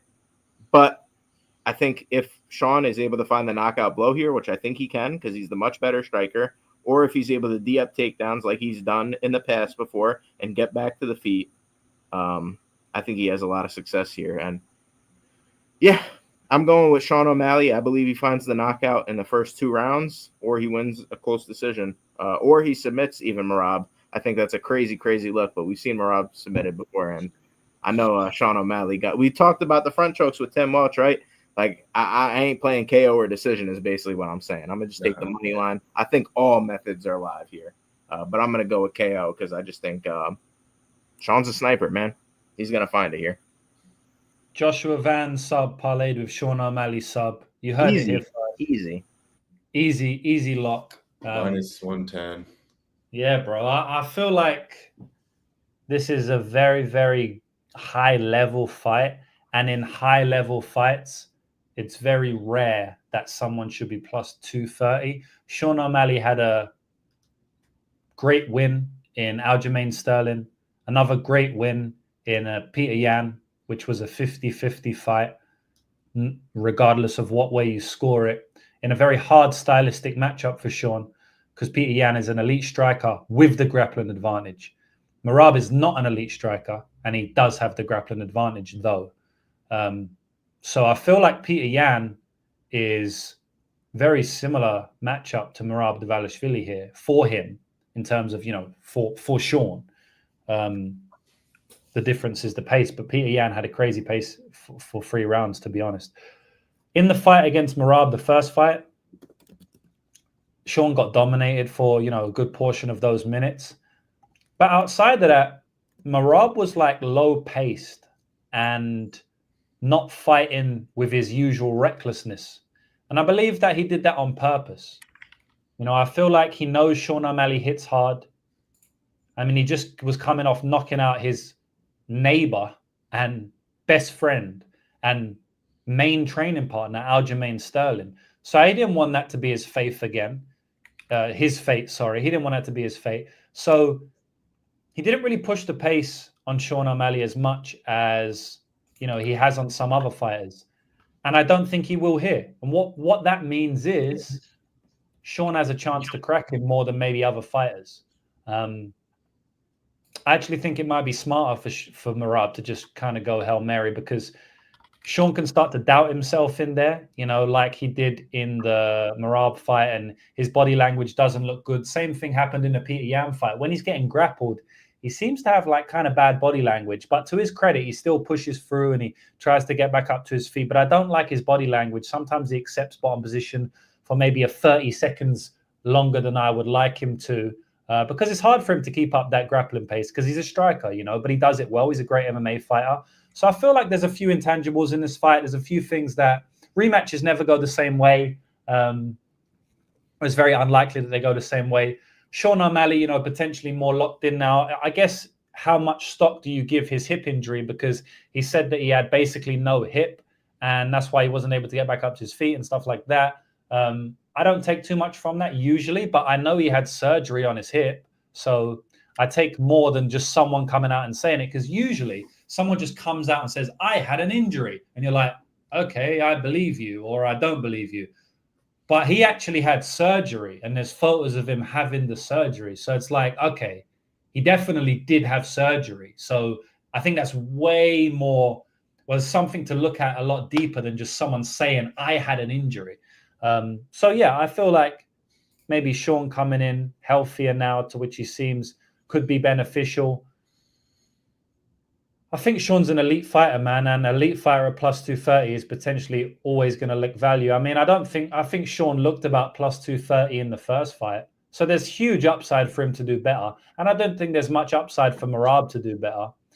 Merab kind of did what he would do in a fight against Sean O'Malley if he's fighting his best. Like, how is Merab going to look better? Just not getting hurt in round 5? Because outside of that, he did what he usually does with a slightly lower pace. But I think he had a slightly lower pace, one, because of Sean's footwork, and one, because of Sean's danger. So it's not like Merab just, fought worse for no reason. You know what I mean? Like, Sean is the type of fighter that it's tough to track him down. It's tough to locate him. And you could get knocked the fuck out or hurt to the body, right? And Merab knew that. So I don't think there's any scope for Merab to look better than he did in that first fight. And he's lined the way he looked in the first fight at minus 300. I don't think he looked minus 1,000. I think he looked about 300. So, yeah, that's my take on the fight. I feel like Sean has a lot of upside to improve here. So we'll see. The physicality difference in the wrestling is crazy. It's very, very high. Like, Merab was bullying him at times. So there's obviously a path. It's a risky bet. There's a path for Merab to just bully him again.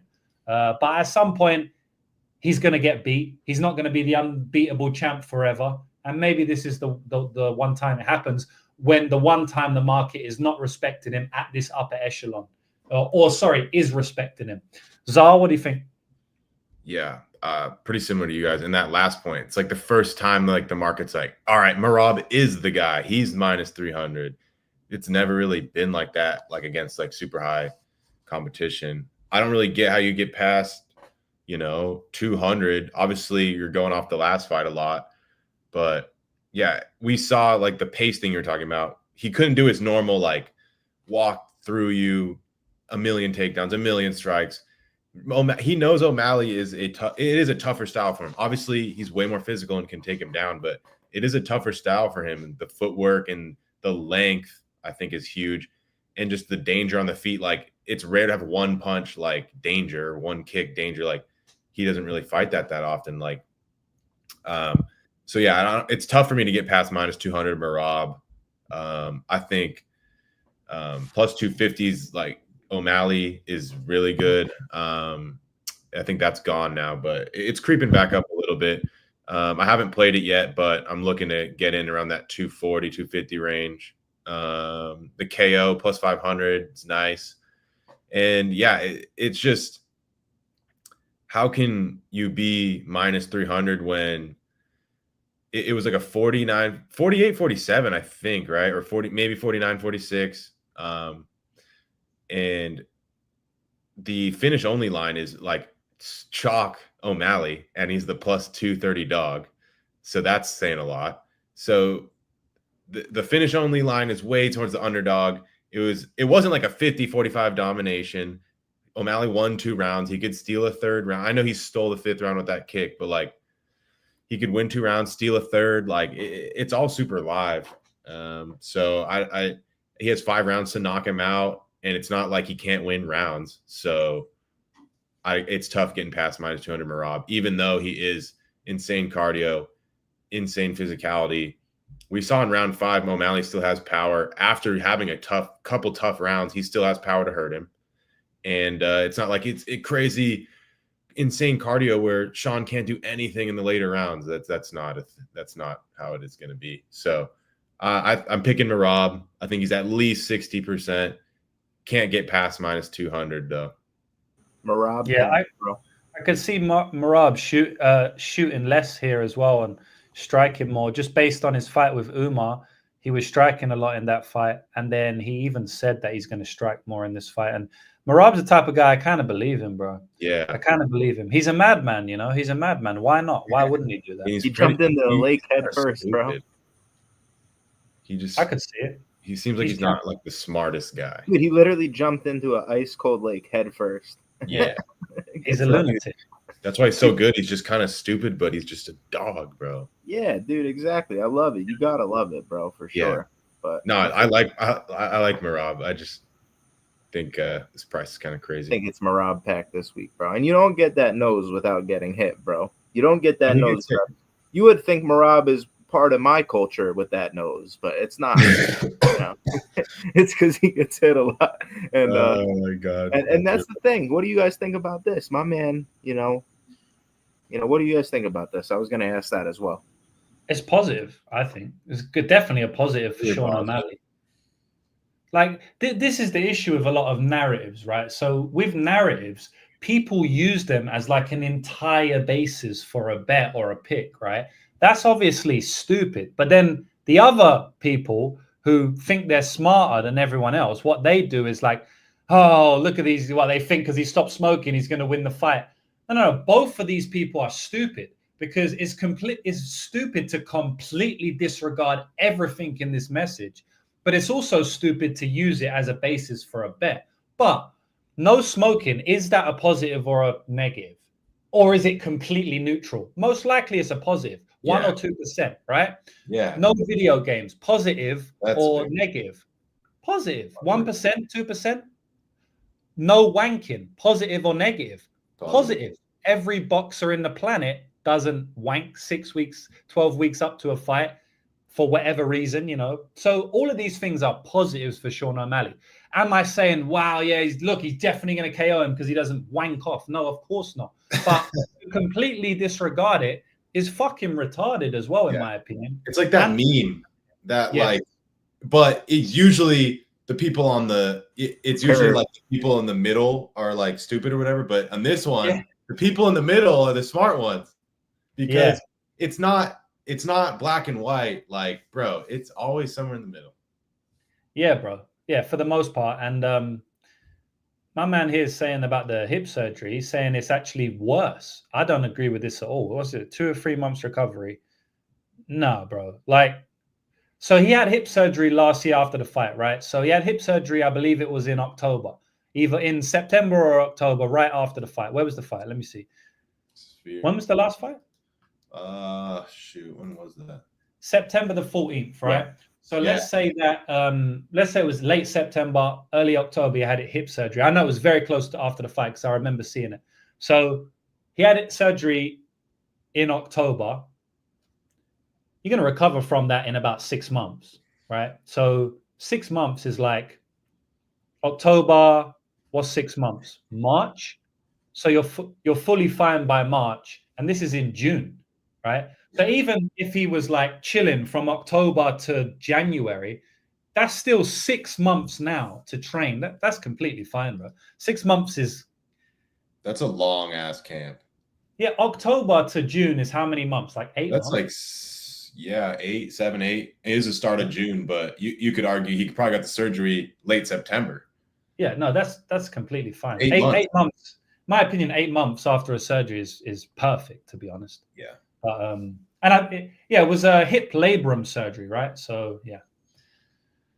So yeah, I guess we're all on Sean O'Malley here. At the end of the day, man, it's a big price, you know. Bro, it's so hard to grapple with a fucked up hip too, bro. Oh, definitely. Like, I just think I don't know how you can. It can be minus 300, but the finish only is like chalk O'Malley. Let's do our parlays, y'all. Fucking, I'm excited. I'm writing down. Okay, actually, dude, this guy O'Malley's cool as hell, bro. He actually went up against one of my friends in a grappling tournament. He subbed like the first 2 guys, and then he went up against my guy in the finals. My guy was able to beat him.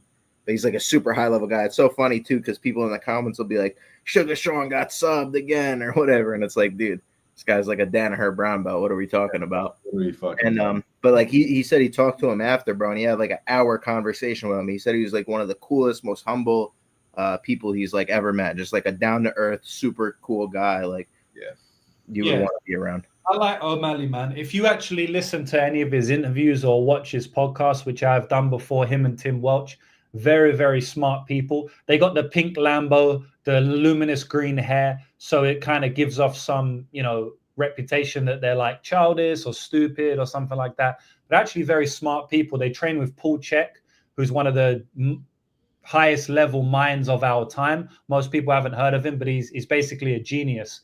And they bring him in to help with like breathing and stuff like that. If you watch the embedded or the training with Izzy Adesanya, they have like a full-time coach, breath work coach, like all of this stuff. So these guys are tapped into the game, tapped into the body, the mind, the spirit. He meditates regularly. Like this guy is a very, very, very smart guy, bro. Very, very smart guy. So I feel like he could come in here with, I trust him to go in there with a very smart game plan, extremely ready. He's not going to get back into the octagon if he's not fully ready to win this fight because he didn't have an immediate rematch. He didn't have an immediate rematch. So like he could wait another 6 months if he wasn't ready. He knows he can beat Merab. He feels like it. I trust him. It's not just like a random guy getting back into the octagon. I feel like they're going to have a perfect game plan. If they can't win, it's not due to game plan or focus. It's just, he's not good enough to beat Merab. So. Yeah, he was in the better man on that night. Dude,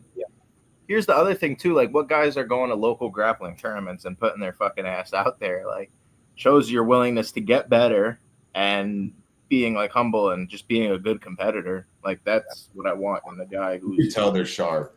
Exactly. Plus 235 is. Yeah, I was at UC 300 in Vegas and like.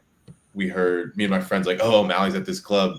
and we knew someone there. We got in, and I wasn't going to talk to O'Malley. Like, he was swarmed. I didn't even try, but I saw Tim Welch at the bar, and he was like the coolest dude ever. Like, normal ass dude. I walked up, was like, "What's up, bro?" He's like, "What's up?" Like, dapped me up, and just like, normal ass dude. So I'll always be friends with those guys. Yeah, man. I love it. What do we think about KO plus 500? I think that's what happens, but I'm not interested in like fucking betting. Yeah, I like it. No, might as well. All right. Who wants to go first? Are you gonna play the plus 500, Lou? Yeah, a little sneaky half unit or something crazy, maybe. I think I'm gonna split my stake. I was asking for my own person. And if anybody sat here and watched this for 2 hours 55 minutes, let me know in the comments. If you sat here from the beginning to the end and watched this whole thing, you're a fucking trooper. And remember, we're troopers also at the end of the day. To sit here for 3 hours and talk fights every single week, Lucrative does not have to do this, bro. He could sit back. Good for you, bro. Exactly. I don't have to do this shit. Czar doesn't have to do this shit. So send love our way. We know y'all send the love already, but it's always good. We appreciate it, is what I'm trying to basically say. Because if not, like, why would we sit here for 3 hours? Shout out to people in the chat. Some guys are saying they've been here the whole time. That's respect, That's bro. fire, yo. That's fire. And honestly, it's smart because we've been on fucking fire. Lucrative has been on fire. My guy Czar's been on fire. We've been calling some crazy sub props. We've been having some massive cashes. We hit a 20-1 cash 2 weeks ago. Come on. Yes, sir. Is that Stacking Cream, Daz Files, Xavier, Aaron? Jeez. We're gonna do it again. So who wants to go? Should I go? Yeah. By the way, we got 193 followers on IG. If we get 7 more, I'm gonna let you guys into my service for free. Sure. Or maybe for $3. You gotta comment and like the video though, and then you gotta prove that you follow Parlay Madness on X or IG if you have both. Like the video, follow the IG because only 7 more followers, and I'm gonna get you guys in. Mr. C is talking about the Schmitty. That was so funny when he didn't get let in the club. I don't know what that is. He like crashed out on O'Malley and Tim on the podcast. He's like, after one of the fights, they didn't like hit him up to get him in the club, and he was pissed and like had a whole crash out. It was bad. It was embarrassing, but yeah. I think their clip go viral or some shit. I think I saw. It did. Like O'Malley was just like, bro, like, we're making this about you. I just fucking lost at this field. Yeah. I've seen that. All right. At Parlay Madness YouTube. Yeah, I tried to put the link in there, but YouTube didn't let me. Parlay Madness YT. I'm gonna type it in the thing right here. Parlay Madness YT. Bang. Woo. Let's run this shit up, guys. This is our show. Let's go. All right, we got this. All right, sweet. Scroll up. Let me have a look. My bad. What's going on? I'll give you a slow scroll. Because we got a lot of legs. It's a pay-per-view, boys. We hit over 3 hours. Fuck it. Let's go. All right, we're getting in 195, 194. We'll see, boys. We'll see if we can hit it. There ain't long left because these parlays are about to be done. All right. Wait, sorry. Just scroll up. See where we're at. Yeah, that's supposed to be Salkilld sub 2-3. Oh yeah, my bad. No, you're good. I'm just letting you know. That way I remember too. Oh, okay. There's a lot I like. Yeah. We could go. We could go OG.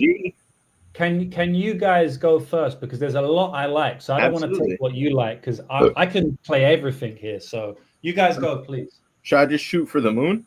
Yeah, fuck it. Okay. I'll go with scroll up, bro. Got you.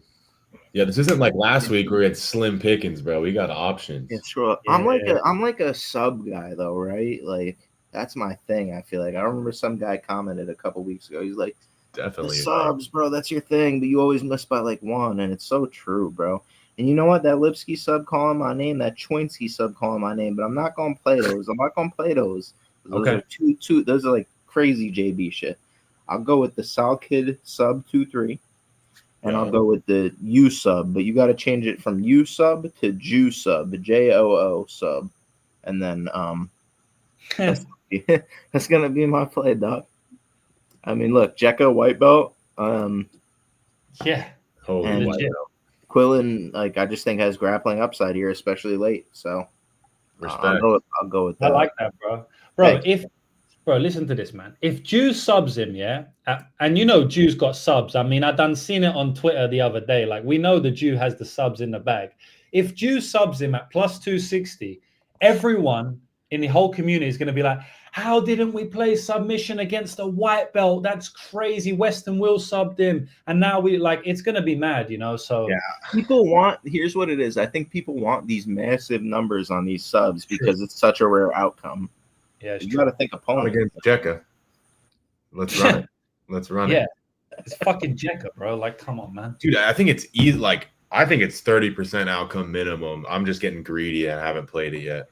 Yeah. And if you want to be safe, you could go like Salkilld sub.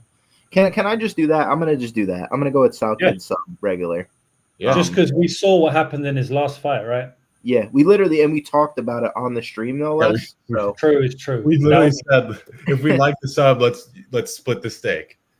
Yeah. You're right. And then guys, you know what? If you want to get greedy on FanDuel and play the 2-3 sub, I think it comes in 2-3. I don't think Ashmouz is some fucking straight sub, but we really just don't know. So yeah, Yeah, plus I mean, it's 30, still 1340. That's still juicy. that's Like beautiful. Jessica Andrade never ran through him round one before on the mat, and then Jasmine does it. Who's Dang. got worse BJJ than some of these girls Yeah, like that have Suarez fought, didn't even do that. Yeah, Erin didn't. Yeah, crazy. All right. Do you want me to go? Yeah, bro. All right. Oops. Daz is on the ball, bro. Daz bet that shit already. Can't even change it. Wow, respect. It's all good. You could bro. just That's a double real down. one. All right. I'm going to go. Yeah, this is called madness, bro. The parlay madness, not the parlay conservative. We're trying to get mad. I'm Man, going to go with this. Fuck. Should I just take the ITD? Like, holy shit. homie, when it comes to these bands, Whatever you bands want, is godly. I'm going greed ball. I don't care. fucking Okay, greedy. yeah, dude, of Because it's course. also a chalk. You know what I mean? So you kind of have to boost it up when you're putting chalk in. Yeah. Nah, you 614 live viewers, 614 individual people are watching us right now. Wow. If that was 614 in front of you, that's a lot of motherfuckers. So shout out to all of you motherfuckers. It's late, 621 now. 621 is boosting up, boys. Surely we're over 200 on IG now. Oh, we're at 200. We're at 200. Thank you, guys. Let's fucking go. All right, boys. That's it. We're done. I'm gonna give you guys free access to my shit. Let me do it now. That's why you watch Parlay Madness right there. I'm going to go violence, bro. I'm going straight violence. I got to add more legs, though. You're gonna go Van. Yeah. Finish it off. I think I just don't think it's like a ton of value because, Right.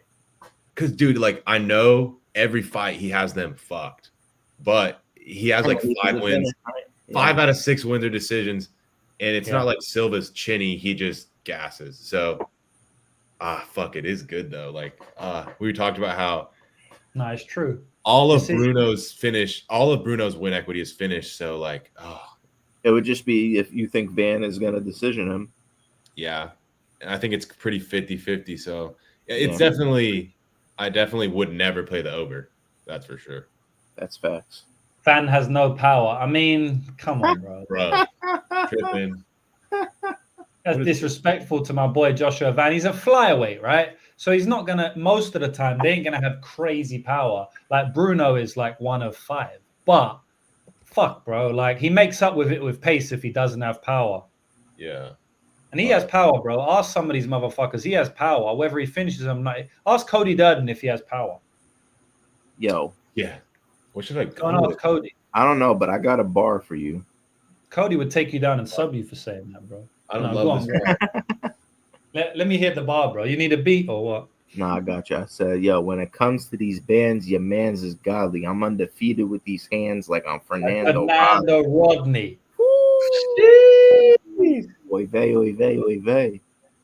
Shit. I don't know what to do. Wang, ITD. Zar's such a professional No, you're good. top-down better. He can't even make a parlay. Bro, I don't do parlays, but dude, trying to go a fun Choinski. I like show. Choinski. It's just the lines I took are gone. Nah, who cares, bro? Fuck it, man. If we wrote it down, it's value, surely. Yeah, well, I'm Just going. gotta have fun with it, dog. I'm going Lipski. You're playing house money with that. I'm going fucking violence parlay. If you couldn't tell, Jeez. Oh shit. There's a lot of legs in that bitch. it's 4. Is that chill? Yeah, I mean, yeah, you do what you want, bro. But usually we don't. Plus 530. 530. Zar just eating all the chalk today, bro. Can I just? What is just UITD? Can I just do that? It's not on the list, but I think it was. Yeah, whatever you want, isn't it? Surely. I mean, I'm not. Yeah, because it's too many legs, bro. I'm taking this out. Or fuck it, I should just take out. I want to do 3 legs, but I don't want it to be fucking just straight chalk. Let me get something. The people are waiting, bro. They've been here 305, 3005. I'll go Choinski, bro. Fuck it, I don't care. You reckon we should do like a money line parlay as well? Absolutely. You read my mind, dog. I could be keen for that, bro. You read my mind. 200. I was thinking about that on Tuesday.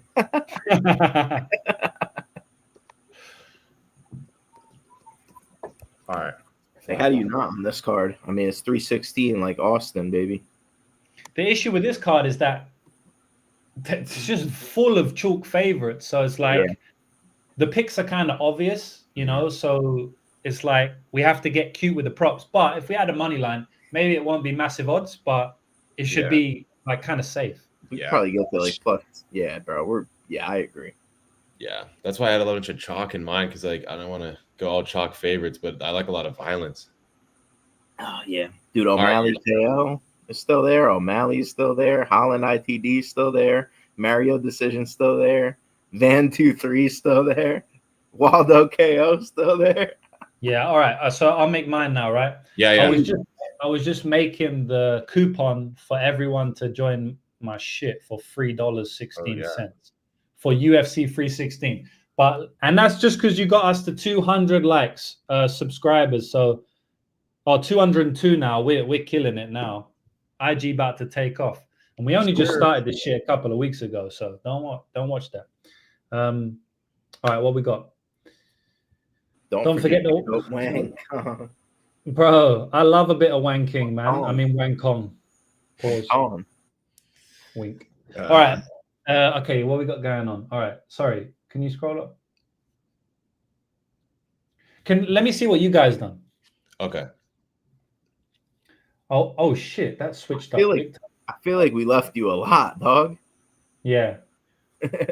Yeah. I didn't want to take like a lot of money lines, but I needed some plus money in there. Okay, I'll go Wang. Let me see the Wang Kong shit. She's the go. You know, Just Alex is telling me to bet Wang Kong, so I'm going to bet Wang Kong, bro.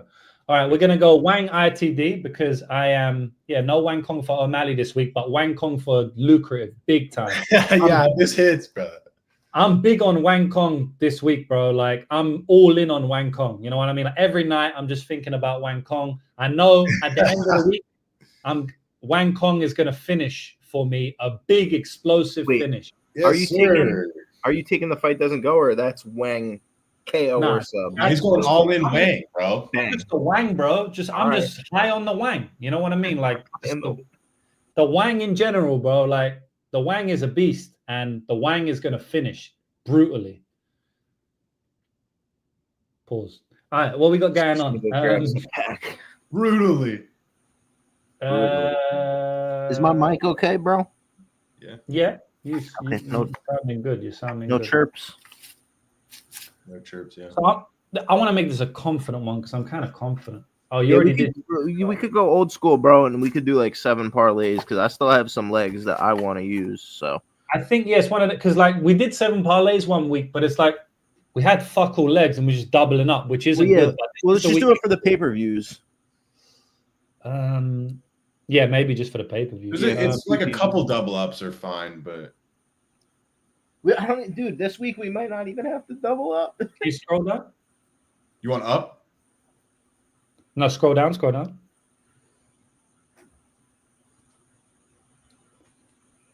Fuck it, man. I'm gonna go Joshua Van ITD. It's not on the list. It's like plus 140. Yeah, I remember it was 140. Yeah, that's just my 2 leg. I will lock that in easy. Bet.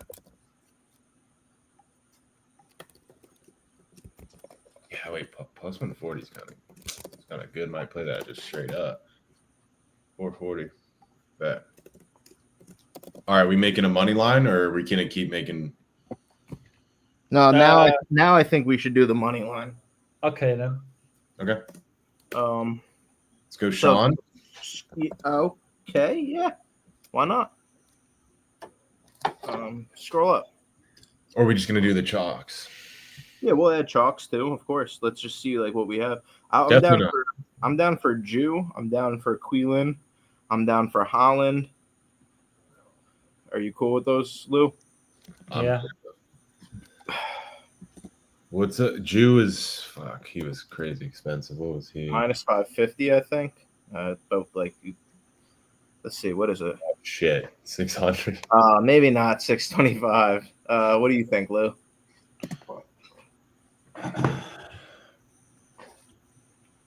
I'm definitely down for Quillan at minus 550. I mean, have we got others? Yeah, okay. Bang Quillan in then. Yeah, maybe we don't have to do go. yet.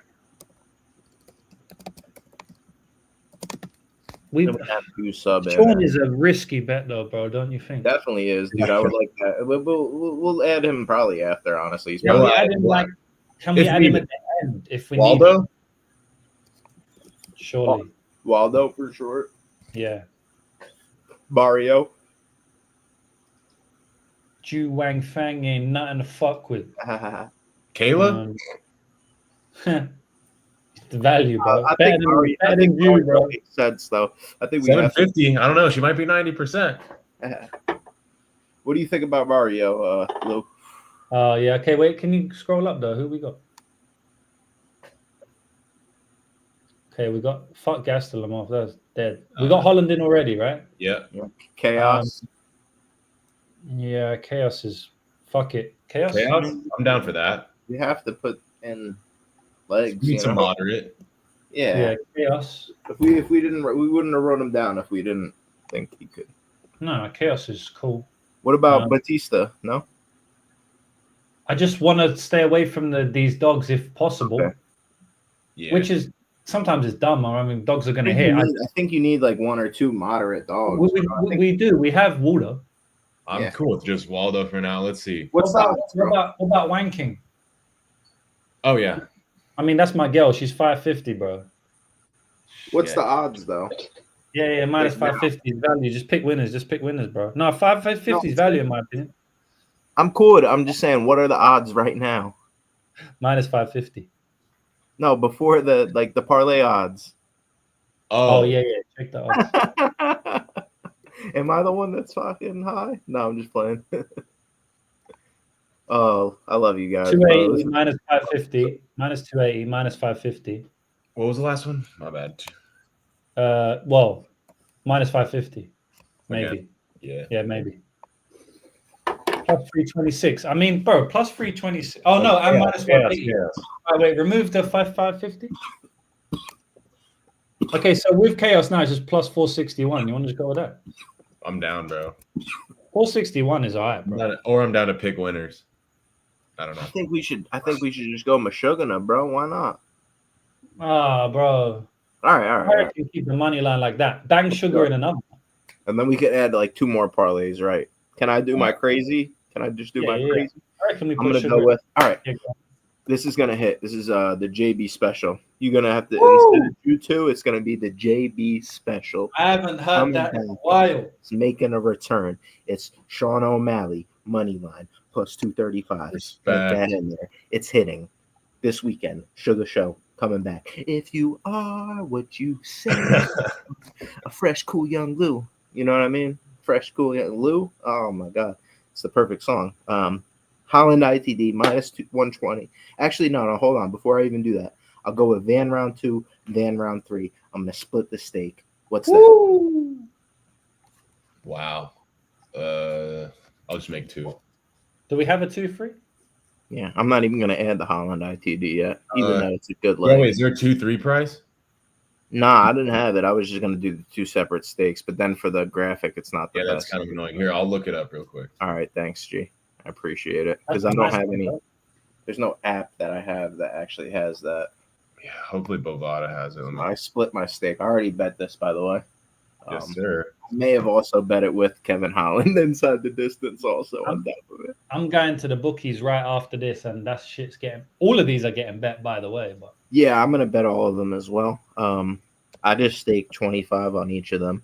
I don't have like I don't bet more than that. I stick to that. I can stake unlimited in paper tickets if I want. That's fucking dope, bro. Yeah, I No don't limit bets. fucking No limit. have any sports books, bro. I'm in Cali. Like Master P, baby. Yeah, Cali's kind of dry. It takes fucking time, bro. Yeah. Okay. Method of victory specials. Yeah. I would assume it's close to what the KO 2-3 is. It's not going to be much off of that, honestly. 360. 360. Yeah, it's literally the price of the KO 2-3. It's like, what are we doing here? That's clean.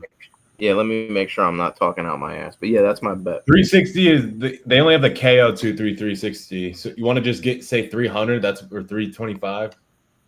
That's fair, right?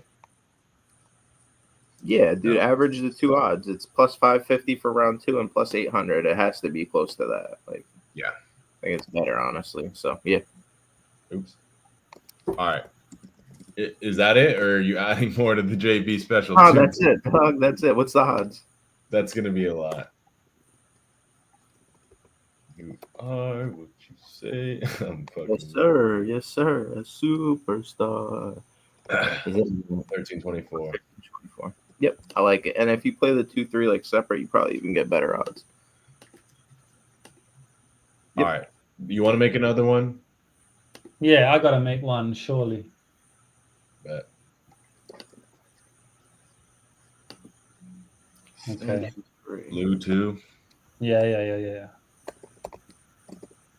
All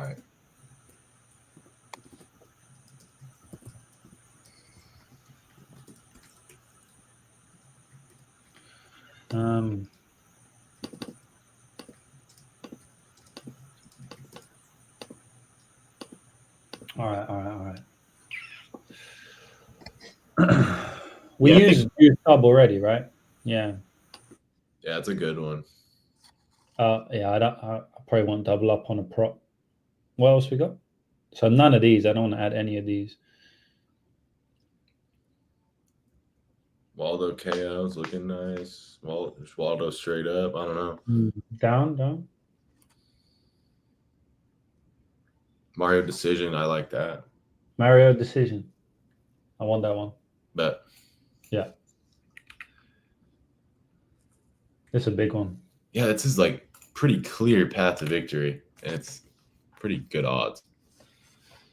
Okay. And I'm either going to add Waldo KO or Harrison ITD. Maybe Harrison ITD. I'm kind of confident. Yeah, I like that one. And then Cong Wang money line, minus 550. Bang. That should be a pretty nice odds for the people. Sir. Mr. Wang.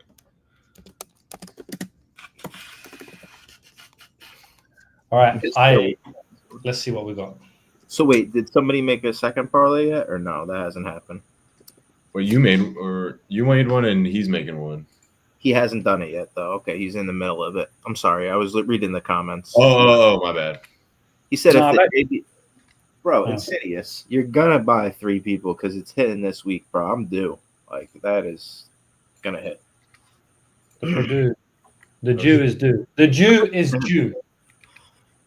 Dude, I really am. And dude, they literally said, "Yo, you just be missing by one leg." I swear to God, I really fucking do. So hopefully it happens this week. All right, let's go. Plus 620 is cool, bro. So what are we doing? Are we Purdue? You got let me take one scope. I might go just O'Malley, and then I think I like this. I'm gonna go 2-legger. I'm gonna go O'Malley and Jew ITD. Nice one.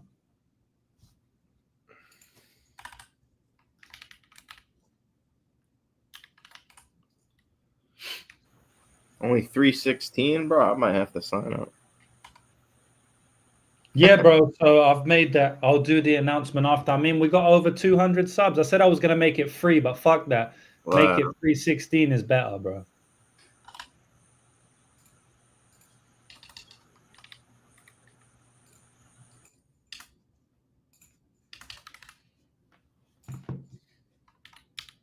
All right. I think we're good.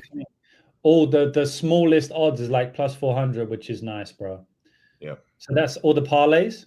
Yeah, we got Jew, we got JB Special, we got Purdue 2, Lou 2, and we got the money line. The money line special. All right, let me do the announcement, boys.